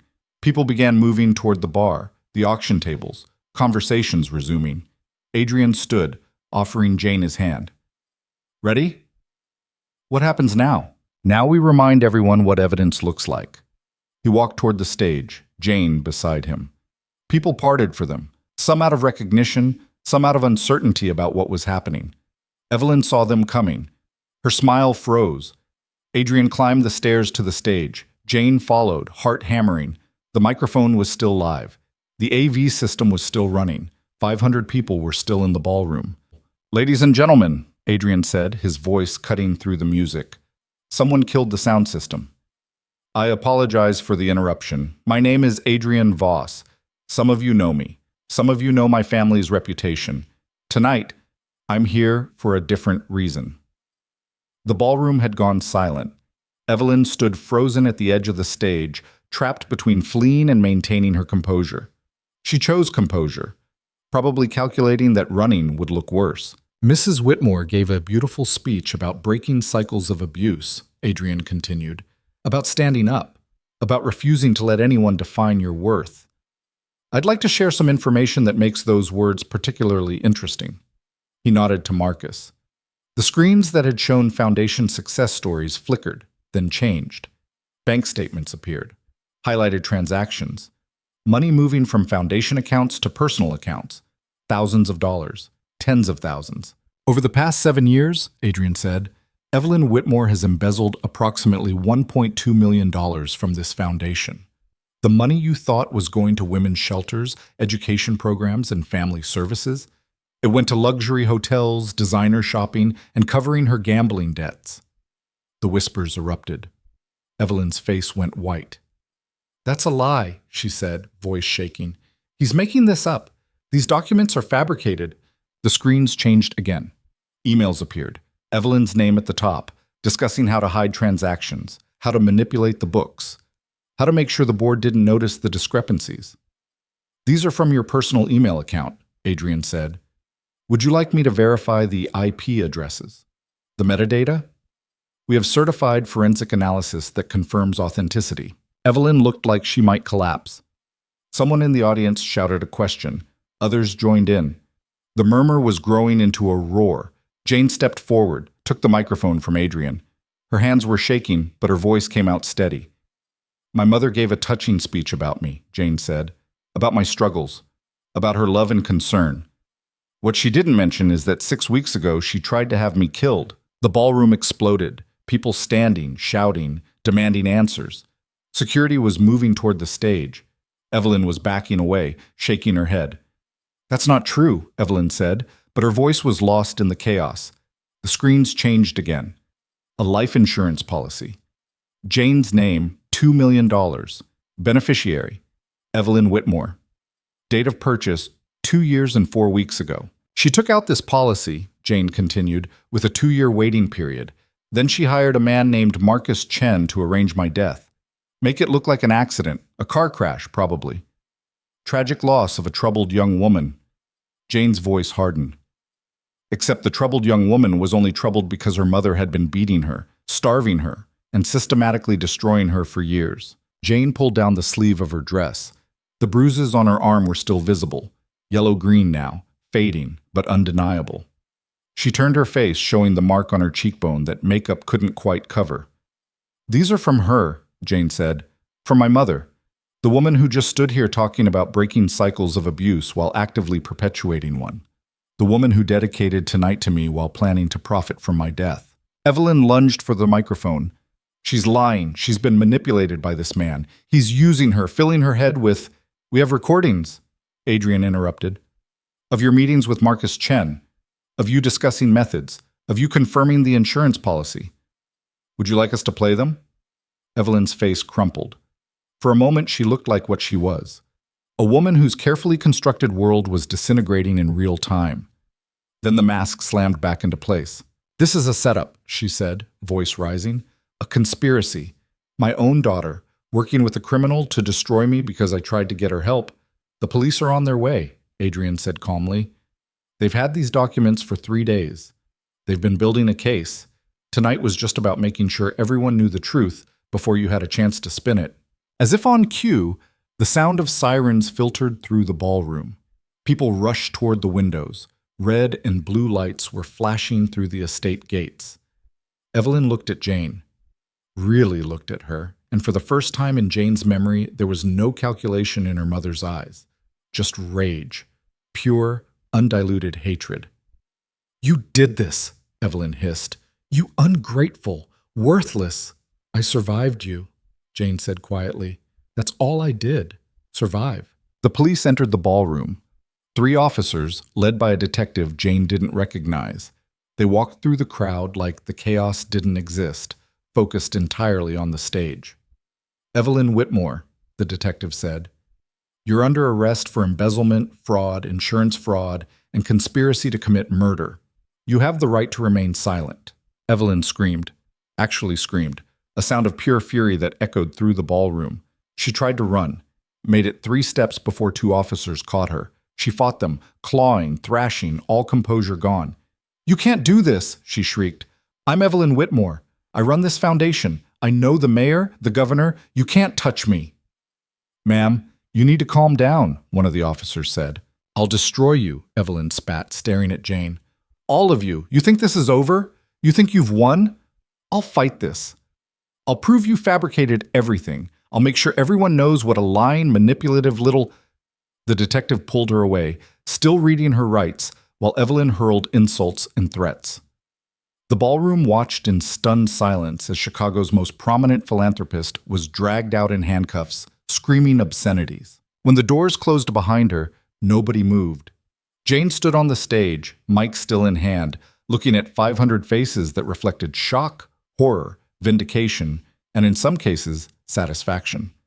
These were people who'd known her mother for years, who'd donated to her foundation, who'd believed her performance. I'm sorry, Jane said, and her voice cracked. I'm sorry you had to see that. I'm sorry your donations were misused. I'm sorry for all of it, but I couldn't let her keep lying. I couldn't let her keep hurting people while pretending to help them. She set down the microphone and walked off the stage. Her legs felt like water. Adrian caught her arm, steadying her. You did good, he murmured. I just destroyed my entire family in front of everyone who matters in this city, Jane said. You exposed the truth. There's a difference. They made it halfway across the ballroom before someone blocked their path. Richard Whitmore stood there, still in his tuxedo, face ashen. He'd been in the audience the whole time, had watched his wife get arrested, had seen the evidence of her crimes laid bare. Dad, Jane started. Don't, Richard said hoarsely. He looked at Adrian. Is it all true? The embezzlement, the insurance, He couldn't say the word. Murder. Yes, Adrian said simply. Richard turned to Jane. His eyes were red. The bruises, how long? 11 years, Jane whispered, since I was 12. Her father made a sound like he'd been punched. I didn't know. You have to believe me. I never saw it. She never... I know, Jane said, and she did. Her father wasn't cruel, just absent, too focused on his company to see what was happening in his own home. She was good at hiding it. I should have seen anyway. Richard's voice broke. I should have paid attention, should have asked questions, should have protected you. He looked at her bruises, his face crumpling. My baby girl. What did she do to you? Jane couldn't answer. If she tried to speak, she'd fall apart, and she needed to hold it together just a little longer. Mr. Whitmore, Adrian said quietly, Jane needs to leave. This has been enough for one night. Of course. Yes. Richard stepped aside, then caught Jane's hand. Will you call me? Tomorrow? We need to talk. About everything. About what happens next. Okay, Jane managed. I love you, her father said. I know I haven't shown it, haven't earned the right to say it, but I do. And I'm going to spend the rest of my life proving it. Jane nodded, not trusting her voice. Adrian guided her toward the exit. Behind them, the ballroom was erupting into conversation, 500 people processing what they'd just witnessed, already spinning it into the story they'd tell tomorrow. The night air hit Jane like a slap. She gulped it down, trying to steady her breathing. The sirens were fading. Evelyn was gone. It was over, except it didn't feel over. It felt like standing on the edge of a cliff, unsure if she was about to fall or fly. I need to sit, Jane said. Adrian led her to a bench in the estate gardens, away from the lights and noise. Jane sat, head in her hands, trying to process everything that had just happened. She's really gone, Jane said. She's really gone, Adrian confirmed. What happens to her now? Trial. Conviction, most likely. The evidence is overwhelming. She'll go to prison for a long time. He paused. Does that bother you? Jane thought about it, tried to feel guilty or sad or anything resembling filial loyalty, found nothing but relief. No, she said. It doesn't. Is that wrong? It's honest. Adrian sat beside her. You don't owe her forgiveness. You don't owe her anything. Everyone's going to hate me, Jane said quietly. They'll say I'm vindictive, that I should have handled this privately, that I destroyed my family for attention. Some people will say that, Adrian agreed. The ones invested in protecting people like your mother. But the ones who matter, the ones who've survived their own Evelyns, they'll see you as proof that fighting back is possible. Jane looked at him. Why did you help me? Really? You could have just exposed her yourself. You didn't need me. Adrian was quiet for a moment. My mother was like yours. Not exactly the same, but close enough. She died when I was 16. Overdose, officially. But she'd been killing herself slowly for years, and my father was too busy building his empire to notice or care. He stared at the gardens. I used to wish someone had intervened, had exposed what was happening, had given her a reason to change. Nobody did, and by the time I was old enough to do something, it was too late. So you helped me because of her, Jane said. I helped you because you asked for help. And because when someone hands you a choice between looking away and doing something, I'd rather be able to live with myself. He glanced at her. Also, destroying people who deserve it is personally satisfying. Jane almost laughed. It came out as a choked sound somewhere between a laugh and a sob. What do I do now? Now? Adrian stood, offered his hand. Now you figure out who you want to be. You're not Evelyn's daughter anymore. You're not a victim. You're just Jane. And Jane can be whoever she decides. Jane took his hand and stood.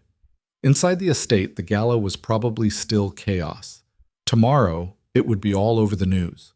Her mother's arrest, the evidence, Jane's accusations. The Whitmore name would be synonymous with scandal. But Jane had survived. She'd fought back. She'd won. Can we leave? She asked. I don't want to be here anymore. Yeah, Adrian said. Let's go home. The word hit Jane strangely. Home. The penthouse wasn't hers, wasn't permanent, but for now it was the closest thing she had. They walked to the car. Marcus was waiting, expression neutral but eyes approving. That was something, he said. That was necessary, Jane corrected. The drive back felt longer than the drive there. Jane watched Chicago slide past the windows, lights and shadows and people living normal lives, unaware that somewhere in this city, a woman's entire world had just collapsed. Back at the penthouse, Jane went straight to the guest room. She peeled off the emerald dress, scrubbed off the makeup, pulled on the oversized t-shirt that had become her default sleepwear. In the mirror, she looked exhausted, hollowed out, but also lighter somehow, like she'd been carrying weight she hadn't realized was there. A knock at the door. Yeah? Adrian opened it halfway. You okay? Ask me tomorrow, Jane said. Fair enough? He hesitated. For what it's worth, you were brave tonight. Braver than most people could be. I was terrified. Being brave doesn't mean not being scared. It means being scared and doing it anyway. He started to close the door, then stopped. Get some sleep. Tomorrow's going to be intense. Press, lawyers, probably some angry phone calls from your mother's friends. You need to be ready. I don't know if I can be ready for that. Then we'll handle it together, Adrian said simply. You're not alone in this. The door closed. Jane lay down on the bed, staring at the ceiling. She waited for the regret to come, the guilt, the fear that she'd made a terrible mistake. Instead, she felt something she hadn't felt in years, something that felt almost like peace. Her phone buzzed, a text from her father. I'm so proud of you. We'll fix this. All of it, I promise. Another text, this one from Patricia Chen. Excellent work tonight. Call me tomorrow. We have things to discuss. And one more, from a number she didn't recognize. You're all over the news. That took guts. If you ever need someone who's been through this kind of thing, I'm here. Sophia. Jane set down the phone. Tomorrow she'd deal with the fallout. The interviews, the questions, the people who'd want to know every detail. Tonight, she just wanted to sleep. She closed her eyes and waited for the nightmares. For images of her mother's face, twisted with rage. For memories of all the time she'd been hit, starved, told she was worthless. But when she finally fell asleep, she didn't dream about the past. She dreamed about the future, nebulous and uncertain, but hers to shape. For the first time in her life, nobody was writing her story for her. Jane woke to chaos. Her phone was blowing up with notifications. texts, emails, missed calls from numbers she didn't recognize. She ignored them, showered, dressed in comfortable clothes, and emerged to find Adrian already in the living room with 3 laptops open and his phone glued to his ear. He finished his call and looked at her. "You're trending." "What?" He turned one of the laptops around. Social media was exploding with the hashtag #JusticeForJane. Videos from the gala were circulating. Someone had recorded the whole confrontation. News sites were running with headlines like "Philanthropist Arrested, Whitmore Foundation Scandal," and "Daughter Exposes Mother's Alleged Murder Plot." "This is insane," Jane said. "This is what happens when you expose someone publicly." Adrian scrolled through articles. "Most of the coverage is sympathetic to you. A few outlets are trying to frame it as a family dispute, but the evidence is too strong. Your mother's lawyers already released a statement claiming she's innocent, that she's being framed by me to gain leverage in some business deal. Is anyone believing that? Her diehard supporters, maybe. But most people can see through it." He showed her another article. "The Whitmore Foundation Board voted this morning to suspend all operations pending investigation. 3 other board members have resigned. 2 are cooperating with authorities about financial irregularities they'd noticed but didn't report." Jane sat down heavily. "So it's really happening." "It's really happening." Adrian closed the laptop. "Your father called. Wants to know if you'll meet him for lunch. Patricia called too. She needs you to make a statement to the police. And about 20 journalists want interviews." "I don't want to talk to journalists." "You will eventually, but not today. Today you recover." He paused. "There's something else. Your mother made bail." Jane's stomach dropped. "What?" $2 million. Posted by someone whose name we're still tracking down. She's out, under house arrest with ankle monitor, but she's out. "She's going to come after me," Jane said. "She can't. Restraining order, remember? If she comes within 500 feet of you, she goes back to jail." Adrian's expression hardened. "And if she tries anything else, she'll have me to deal with. I've made that very clear to her lawyers." Jane wanted to feel safe, wanted to believe that a piece of paper and Adrian's threats would protect her. But she knew her mother. Evelyn didn't stop, didn't quit. Even now, even facing prison, she'd be planning something. "I need air," Jane said. "Marcus will go with you." "I don't need a bodyguard. You have one anyway." Adrian's tone left no room for argument. "Your mother's desperate and dangerous. I'm not taking chances." Jane didn't have the energy to fight. She found Marcus in the kitchen, already putting on his jacket. "Where to?" he asked. "Anywhere but here." They ended up at Millennium Park. Jane walked along the paths, Marcus trailing a respectful distance behind. It was cold for early November, but the park was still crowded. Tourists taking photos, families enjoying the day, people living normal lives. Jane found a bench near the bean and sat. Her phone kept buzzing, but she ignored it. Around her, life continued like her world hadn't just exploded. "Mind if I sit?" a voice asked. Jane looked up. A woman in her 30s, wearing a business suit and a kind expression, gestured to the bench. Jane nodded. "I'm Sarah," the woman said. "I saw you on the news, what you did last night. That took courage." "Or stupidity," Jane muttered. "Sometimes they're the same thing." Sarah smiled. "I did something similar 3 years ago. Exposed my boss for sexual harassment after years of staying quiet. It destroyed my career, my friendships, everything. But it also freed me. And now I run my own consulting firm, help other women navigate workplace abuse." She pulled out a business card. "I'm not trying to sell you anything.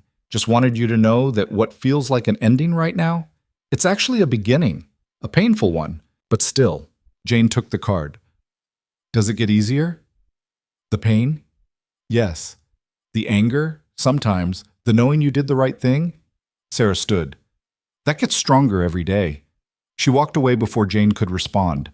Jane stared at the card, then pocketed it. Marcus appeared beside her. "We should head back. Your father's insisting on that lunch." Jane's stomach twisted. "I don't know if I'm ready." "He's your dad," Marcus said simply. "And from what Mr. Voss says, he's trying. That's worth something." The restaurant was quiet, upscale, the kind of place where conversations stayed private. Richard was already there, sitting at a corner table, looking like he'd aged 10 years overnight. "Jane," he said, standing when he saw her. "Thank you for coming." She sat across from him. Marcus took a table nearby, giving them space but staying alert. "How are you?" Richard asked. "I don't know how to answer that," Jane said honestly. "Fair enough." Her father ordered coffee for both of them, waited until the server left. "I've been talking to lawyers, to the board, to police, trying to understand what your mother did, how extensive it was." He looked broken. "It's worse than what you showed last night. The foundation was just the start. She embezzled from the company too, took out loans in my name, forged signatures. The full accounting is going to take months." "I'm sorry," Jane said. "Don't apologize. You're the victim here. You and all the people whose donations she stole." Richard's hands shook around his coffee cup. "I filed for divorce. Emergency custody transfer for any remaining shared assets. I'm cooperating fully with the prosecution." He met Jane's eyes. "And I'm setting up a trust for you, separate from anything involving your mother. Money she can't touch, can't claim, can't use against you." "Dad, you don't have to—" "I do," he interrupted. "I failed you. For 11 years I walked past you in our own house and didn't see that you were suffering. I trusted your mother, believed her explanations, made excuses. I was a coward and a terrible father, and I can't undo that, but I can make sure you're taken care of going forward." Jane felt tears burning. "You weren't a coward. You just didn't know. I should have known. I should have seen." Richard's voice cracked. "When I think about what she did to you, what she planned to do, how close I came to losing you." He broke off, composing himself. "I'm going to spend the rest of my life making this right, however long it takes." "I don't need you to fix everything," Jane said quietly. "I just need you to believe me, to see me. That's all I ever wanted." "I see you now," Richard said, "and I'm so sorry it took this long." They talked for another hour, about the company, about next steps, about Jane's trust fund that Evelyn had hidden, about therapy, lawyers, rebuilding. When they finally left, Richard hugged Jane, carefully, like she might break. "I love you," he said. "I know I haven't earned the right to say it, but I do." "I love you too, Dad," Jane whispered, and she meant it. Back at the penthouse, Jane found Adrian on the phone again, conducting business like usual. He finished the call when he saw her. "How'd it go?" "Better than expected," Jane admitted. "He's trying, really trying." "Good. You deserve that." Adrian's phone rang again. He glanced at it, frowned. "It's Patricia. She wants to talk to both of us." He put it on speaker. Patricia's voice came through, professional but excited. "I have news. The prosecutor's offering Evelyn a plea deal. 15 years, minimum security, in exchange for testimony about her accomplices and full financial disclosure." "Will she take it?" Jane asked. "Her lawyers are advising it. Trial would mean exposing everything in public record, every sordid detail, and the insurance fraud plus conspiracy charges could mean 30 years. 15 starts to look attractive." "So it's really over," Jane said. "Almost," Patricia corrected. "There's still depositions, civil suits from the foundation, your trust fund litigation. But the criminal case? Yes, that's ending." After the call, Jane sat in silence. 15 years. Her mother would be almost 60 when she got out, would spend the next decade and a half in prison. "How do you feel?" Adrian asked. "I don't know," Jane said honestly. "I thought I'd feel victorious or relieved or something clear. Instead, I just feel empty." "That's normal. Revenge doesn't fill the holes someone else created. It just stops them from digging deeper." "Then what does fill them?" Adrian considered. "Time, work, building something that matters, finding purpose beyond just surviving." He looked at her. "What do you want, Jane? Now that you're free to choose." Jane thought about it. For 23 years, her life had been defined by her mother, first by trying to please her, then by trying to survive her, finally by trying to escape her. Now Evelyn was going to prison. The threat was over. So who was Jane Whitmore when she wasn't running or fighting? "I want to help people," she said slowly. "People like me, who are stuck, who are being hurt, who don't know how to get out. I want them to know it's possible." "Then do that," Adrian said simply. "You've got resources now. Money, name recognition, a story that people will listen to. Use it." "I don't know how." "You'll learn. Same way you learned everything else." He smiled slightly. And you'll have help. Your father, Patricia, people who believe in what you're doing. What about you? Jane asked. Will you help? Adrian's expression was unreadable. I'm not the helping type, Jane. I'm the burning bridges and destroying enemies type. You need someone better than me for what comes next. You helped me when no one else would. I gave you tools. You did the work. He stood. But yeah, if you need me, I'm here. Just don't expect me to be the good guy in your story.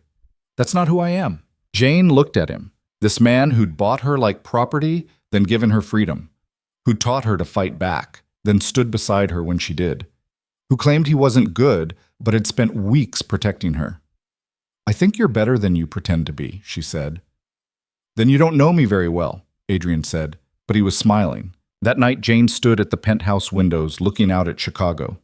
Somewhere in this city, her mother was under house arrest, lawyers scrambling to keep her out of prison. Her father was trying to salvage what was left of his company and his reputation. The foundation was in ruins. The Whitmore name was scandal, and Jane was here, alive, safe, and free. She thought about what came next, building something meaningful, helping others, creating a life that mattered beyond just survival. It felt impossible, overwhelming, terrifying. It felt like hope. Her phone buzzed, a text from an unknown number. I saw what you did. I'm in a similar situation. Can you help? Jane stared at the message. This was it. The choice. She could ignore it, focus on her own recovery, let someone else handle the world's problems. Or she could answer, could extend the hand that had been extended to her. She typed back, yes, tell me what's happening. The response came immediately, a flood of words. Abuse, control, fear, nowhere to turn. Jane read it all, feeling the familiar ache of recognition. She knew this story, had lived this story, and now, maybe, she could help rewrite it. Adrian, she called. He appeared in the doorway. Yeah? I need Patricia's number, and I need to know if that estate my grandmother left me is actually livable. Why? Jane looked at the message on her phone. Because I'm going to need space, for people who need somewhere safe to go, somewhere their mothers can't find them. Adrian studied her for a long moment. Then he smiled, a real smile, not the controlled weapon he used in business. I'll make some calls. Thank you, Jane said, for everything. Don't thank me yet. You're about to start a war against everyone who thinks abuse should stay private. It's going to be brutal. Good, Jane said. I'm ready for brutal. And she was. The estate looked worse than Jane remembered. She stood in front of the sprawling Victorian mansion her grandmother had left her, taking in the peeling paint, overgrown gardens, and windows that probably hadn't been cleaned in a decade. Evelyn had let it rot deliberately, refused to maintain it, refused to sell it, just let it sit there as a monument to spite. Her grandmother had left it specifically to Jane in a will that predated Jane's birth, a provision Evelyn couldn't break but could certainly neglect. It's a disaster, Jane said. It's got good bones, Adrian countered. He was walking the perimeter with a contractor named Jimmy who specialized in restoration work. Electrical needs updating, plumbing's shot. But structurally, it'll hold. How much to make it livable? Jimmy scratched his beard, calculating. To get it safe and functional? 200 grand minimum? To make it nice? Double that. Jane had the money now. Her grandmother's trust had been released, her father had set up another account, and Patricia had negotiated settlements from the foundation for the years of abuse. Financially, she was secure in ways she'd never imagined. Do it, Jane said. Whatever it takes. I want it ready in 3 months. That's ambitious, Jimmy said. I'm motivated. Jane looked at the house. 12 bedrooms, 8 bathrooms, enough space for people who needed somewhere to go. Somewhere safe. Somewhere Evelyn's poison couldn't reach. Over the next 3 months, Jane barely slept. She worked with architects, designers, lawyers setting up the nonprofit structure. She interviewed staff, counselors, case managers, security. She fought with zoning boards and neighborhood committees who didn't want a women's shelter in their area. She learned to navigate systems designed to make help as inaccessible as possible. And slowly, the house transformed. Fresh paint, new windows, renovated bedrooms with locks on the inside of the doors, a detail Jane insisted on. Common areas where people could gather without feeling trapped. A kitchen large enough to feed 20, A garden in the back where you could sit and breathe and remember what peace felt like. Adrian helped, though he'd deny it if anyone asked directly. He made calls that got permits approved overnight, introduced Jane to contractors who owed him favors, showed up with furniture donations that were somehow exactly what she needed. When Jane asked where it all came from, he'd just shrug and say business connections. "You're doing it again," Jane said one afternoon, catching him directing a delivery of new mattresses. "Doing what?" "Pretending you're not helping while actively helping." "I'm protecting an investment," Adrian said. "You're doing something good. Good things are good for business. People like associating with redemption stories." "You're so full of it," Jane said, but she was smiling. "Probably." He checked his watch. "You have that interview in an hour. The journalist from the Tribune. You ready?" Jane's stomach twisted. She'd avoided media for months, letting Patricia handle statements. But if she wanted the shelter to succeed, people needed to know it existed, which meant telling her story. Again. "I'm ready," she said, trying to convince herself. The journalist was a woman named Rebecca Torres, mid-40s, with sharp eyes and a recorder that she placed carefully on the table between them. They met at a coffee shop far from the penthouse, somewhere neutral. "Thank you for agreeing to talk," Rebecca said.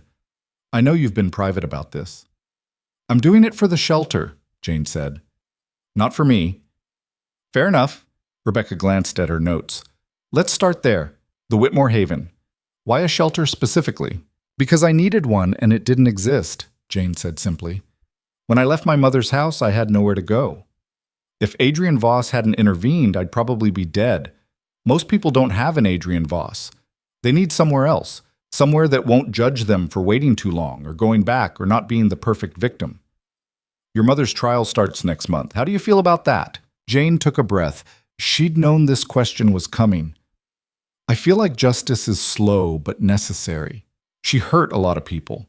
She stole from charities meant to help women while actively destroying her own daughter. She needs to face consequences." "Do you hate her?" The question was blunt. Jane appreciated that. "I don't know. Some days, yes. Some days I just feel sad for what could have been if she'd been different.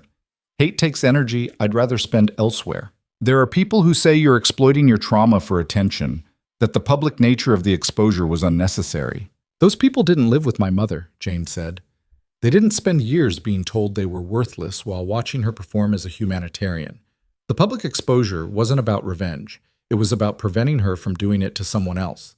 She built her entire identity on being a champion for women while abusing one at home. That hypocrisy needed to be visible." Rebecca scribbled notes. "What do you say to other abuse survivors who are watching this?" Jane thought about the messages she'd received. Hundreds of them. People sharing their own stories, asking for help, saying they'd found courage in watching Jane fight back. "I'd say your timeline isn't anyone else's," Jane said slowly. "I stayed for 11 years. I let it happen. I made excuses. And then one day I couldn't anymore. That day is different for everyone. Don't let anyone tell you you're taking too long. And when you're ready, there are people who will help. You just have to find them." The interview ran this following Sunday. Front page, with a photo of Jane standing in front of the mansion, looking tired but determined. The headline read, "From Victim to Advocate, Jane Whitmore's Fight for Survival." The response was immediate. Donations flooded in, people volunteering, other survivors reaching out. Within a week, Jane had a waiting list of women wanting to stay at the shelter. "We're not even open yet," she told Patricia in disbelief. "You tapped into something people needed," Patricia said. "Hope. Proof that fighting back is possible. That matters more than you realize." The shelter opened on a cold Tuesday in February, exactly 6 months after the gala. Jane stood in the entrance hall looking at the space she'd created, warm, safe, filled with light. The first resident arrived an hour later. A woman named Maria, 34, with 2 kids and bruises she tried to hide under long sleeves. "Is this real?" Maria asked, looking around with the same disbelief Jane had felt walking into Adrian's penthouse. "It's real," Jane said. "You're safe here. For as long as you need." Maria started crying. Jane held her, the stranger who was somehow not a stranger at all, and felt something shift in her chest. This was why. This moment, this proof that survival could lead to something beyond just surviving. By spring, the shelter was full. 12 women, 8 children, all of them carrying stories that made Jane's look almost manageable. She learned quickly that trauma wasn't a competition. Everyone's pain was valid. Everyone's struggle was real. Her job was just to provide space for them to heal. She also learned that healing wasn't linear. Some days were good. Some days she'd find herself shaking at loud noises, or panicking when someone moved too quickly, or lying awake replaying every moment of her mother's abuse. Therapy helped. Time helped. But the scars didn't disappear. They just became part of the landscape. Adrian visited occasionally, usually with Marcus, always bearing donations he'd claim were just business write-offs. He'd walk through, nod approvingly at the changes, then leave before anyone could thank him properly. "You don't have to keep doing this," Jane told him after one such visit. "Doing what?" "Acting like you don't care when you clearly do." Adrian smiled slightly. "I have a reputation to maintain. Can't have people thinking I've gone soft." "Too late," Jane said. "I've already told everyone you're the reason this exists." "Terrible PR move on your part." "Maybe, but it's true." Jane looked at him seriously. "You saved my life. You didn't have to. You could have just exposed my mother and moved on. Instead, you taught me how to save myself. I won't forget that." "Don't make me a hero, Jane. I'm not built for it." "Then what are you built for?" Adrian considered. "Burning down empires.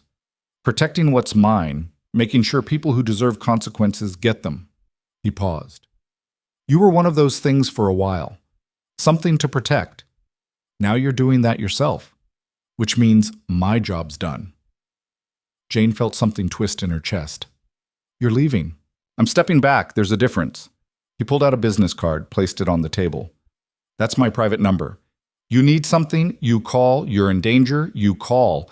You just want to talk, you call. I'll answer." "Promise?" "I don't make promises I won't keep," Adrian said. "So yes, promise."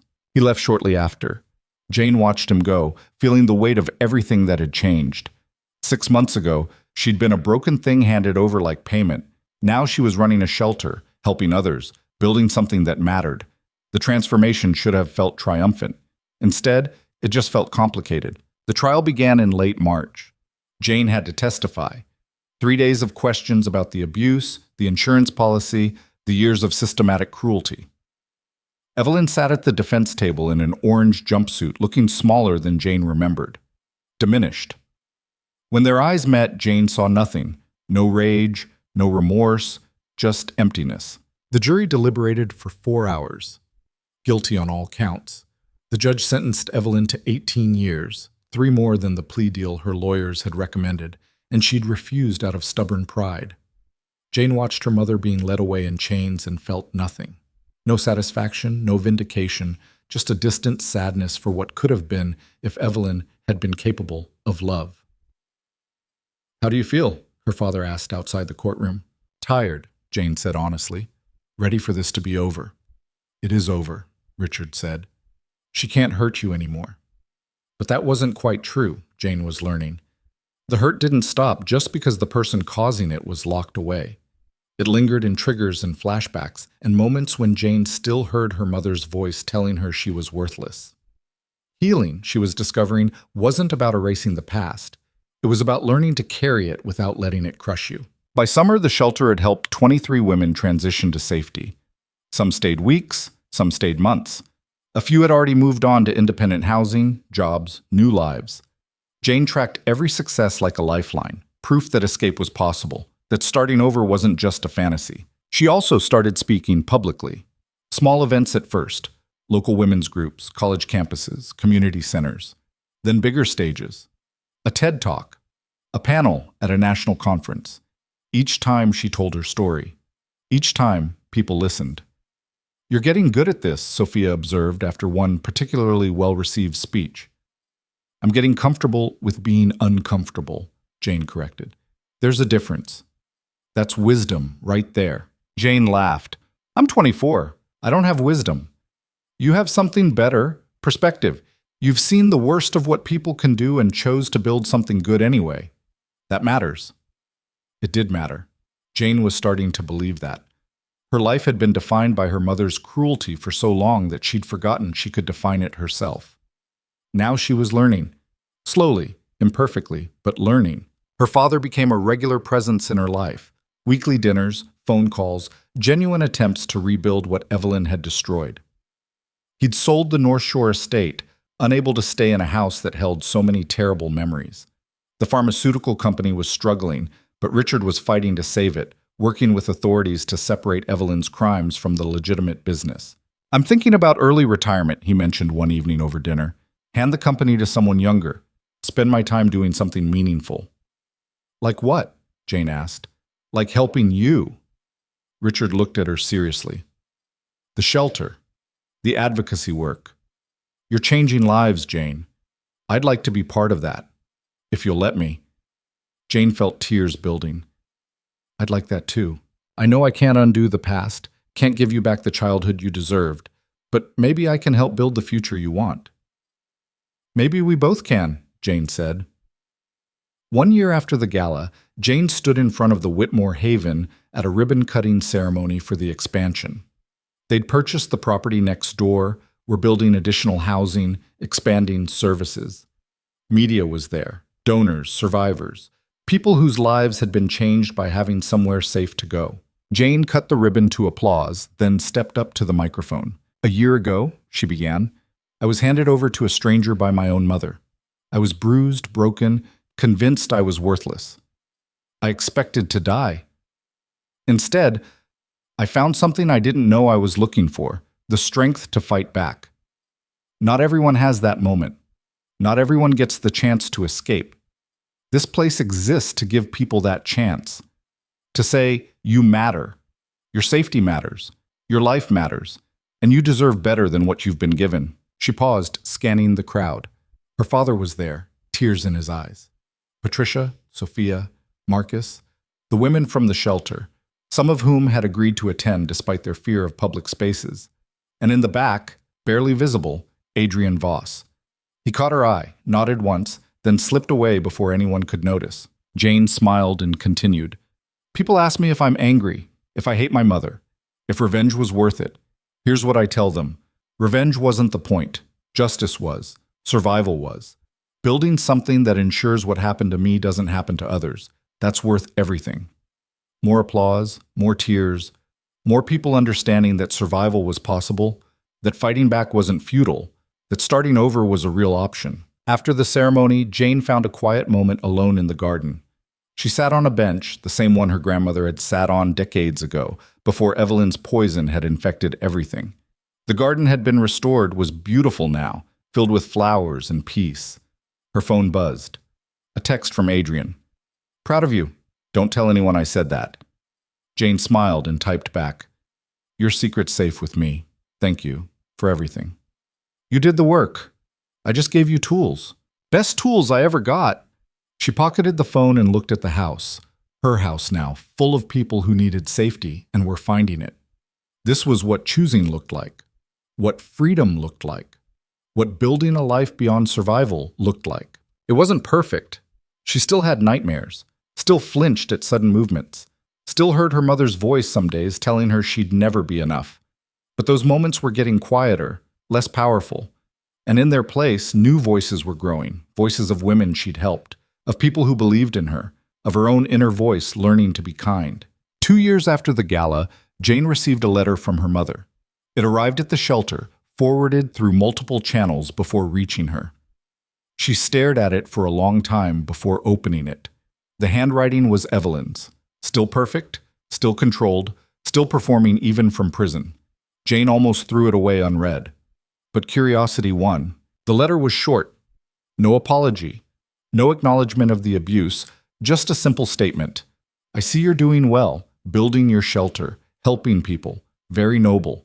I hope you're happy with what you've accomplished. You took everything from me. I hope it was worth it."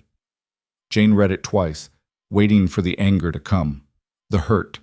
The need to respond. To defend herself. To make her mother understand. None of it came. She just felt tired. And sad for a woman so broken she couldn't even recognize her own cruelty. Jane burned the letter in the fireplace, watched the paper curl and blacken and turn to ash. Then she went back to work. 3 years after the gala, the Whitmore Haven had expanded to 3 locations across Illinois. They'd helped over 200 women and their children. Jane had testified before Congress about domestic violence legislation, had written a book about her experience that became a bestseller, with all proceeds going to the shelter, had become the face of a movement she'd never intended to start. People called her inspirational, a survivor, a hero. Jane just called herself someone who'd gotten lucky and was trying to pay it forward. On the 3rd anniversary of her escape, she thought of it that way now, not as being sold, but as escaping.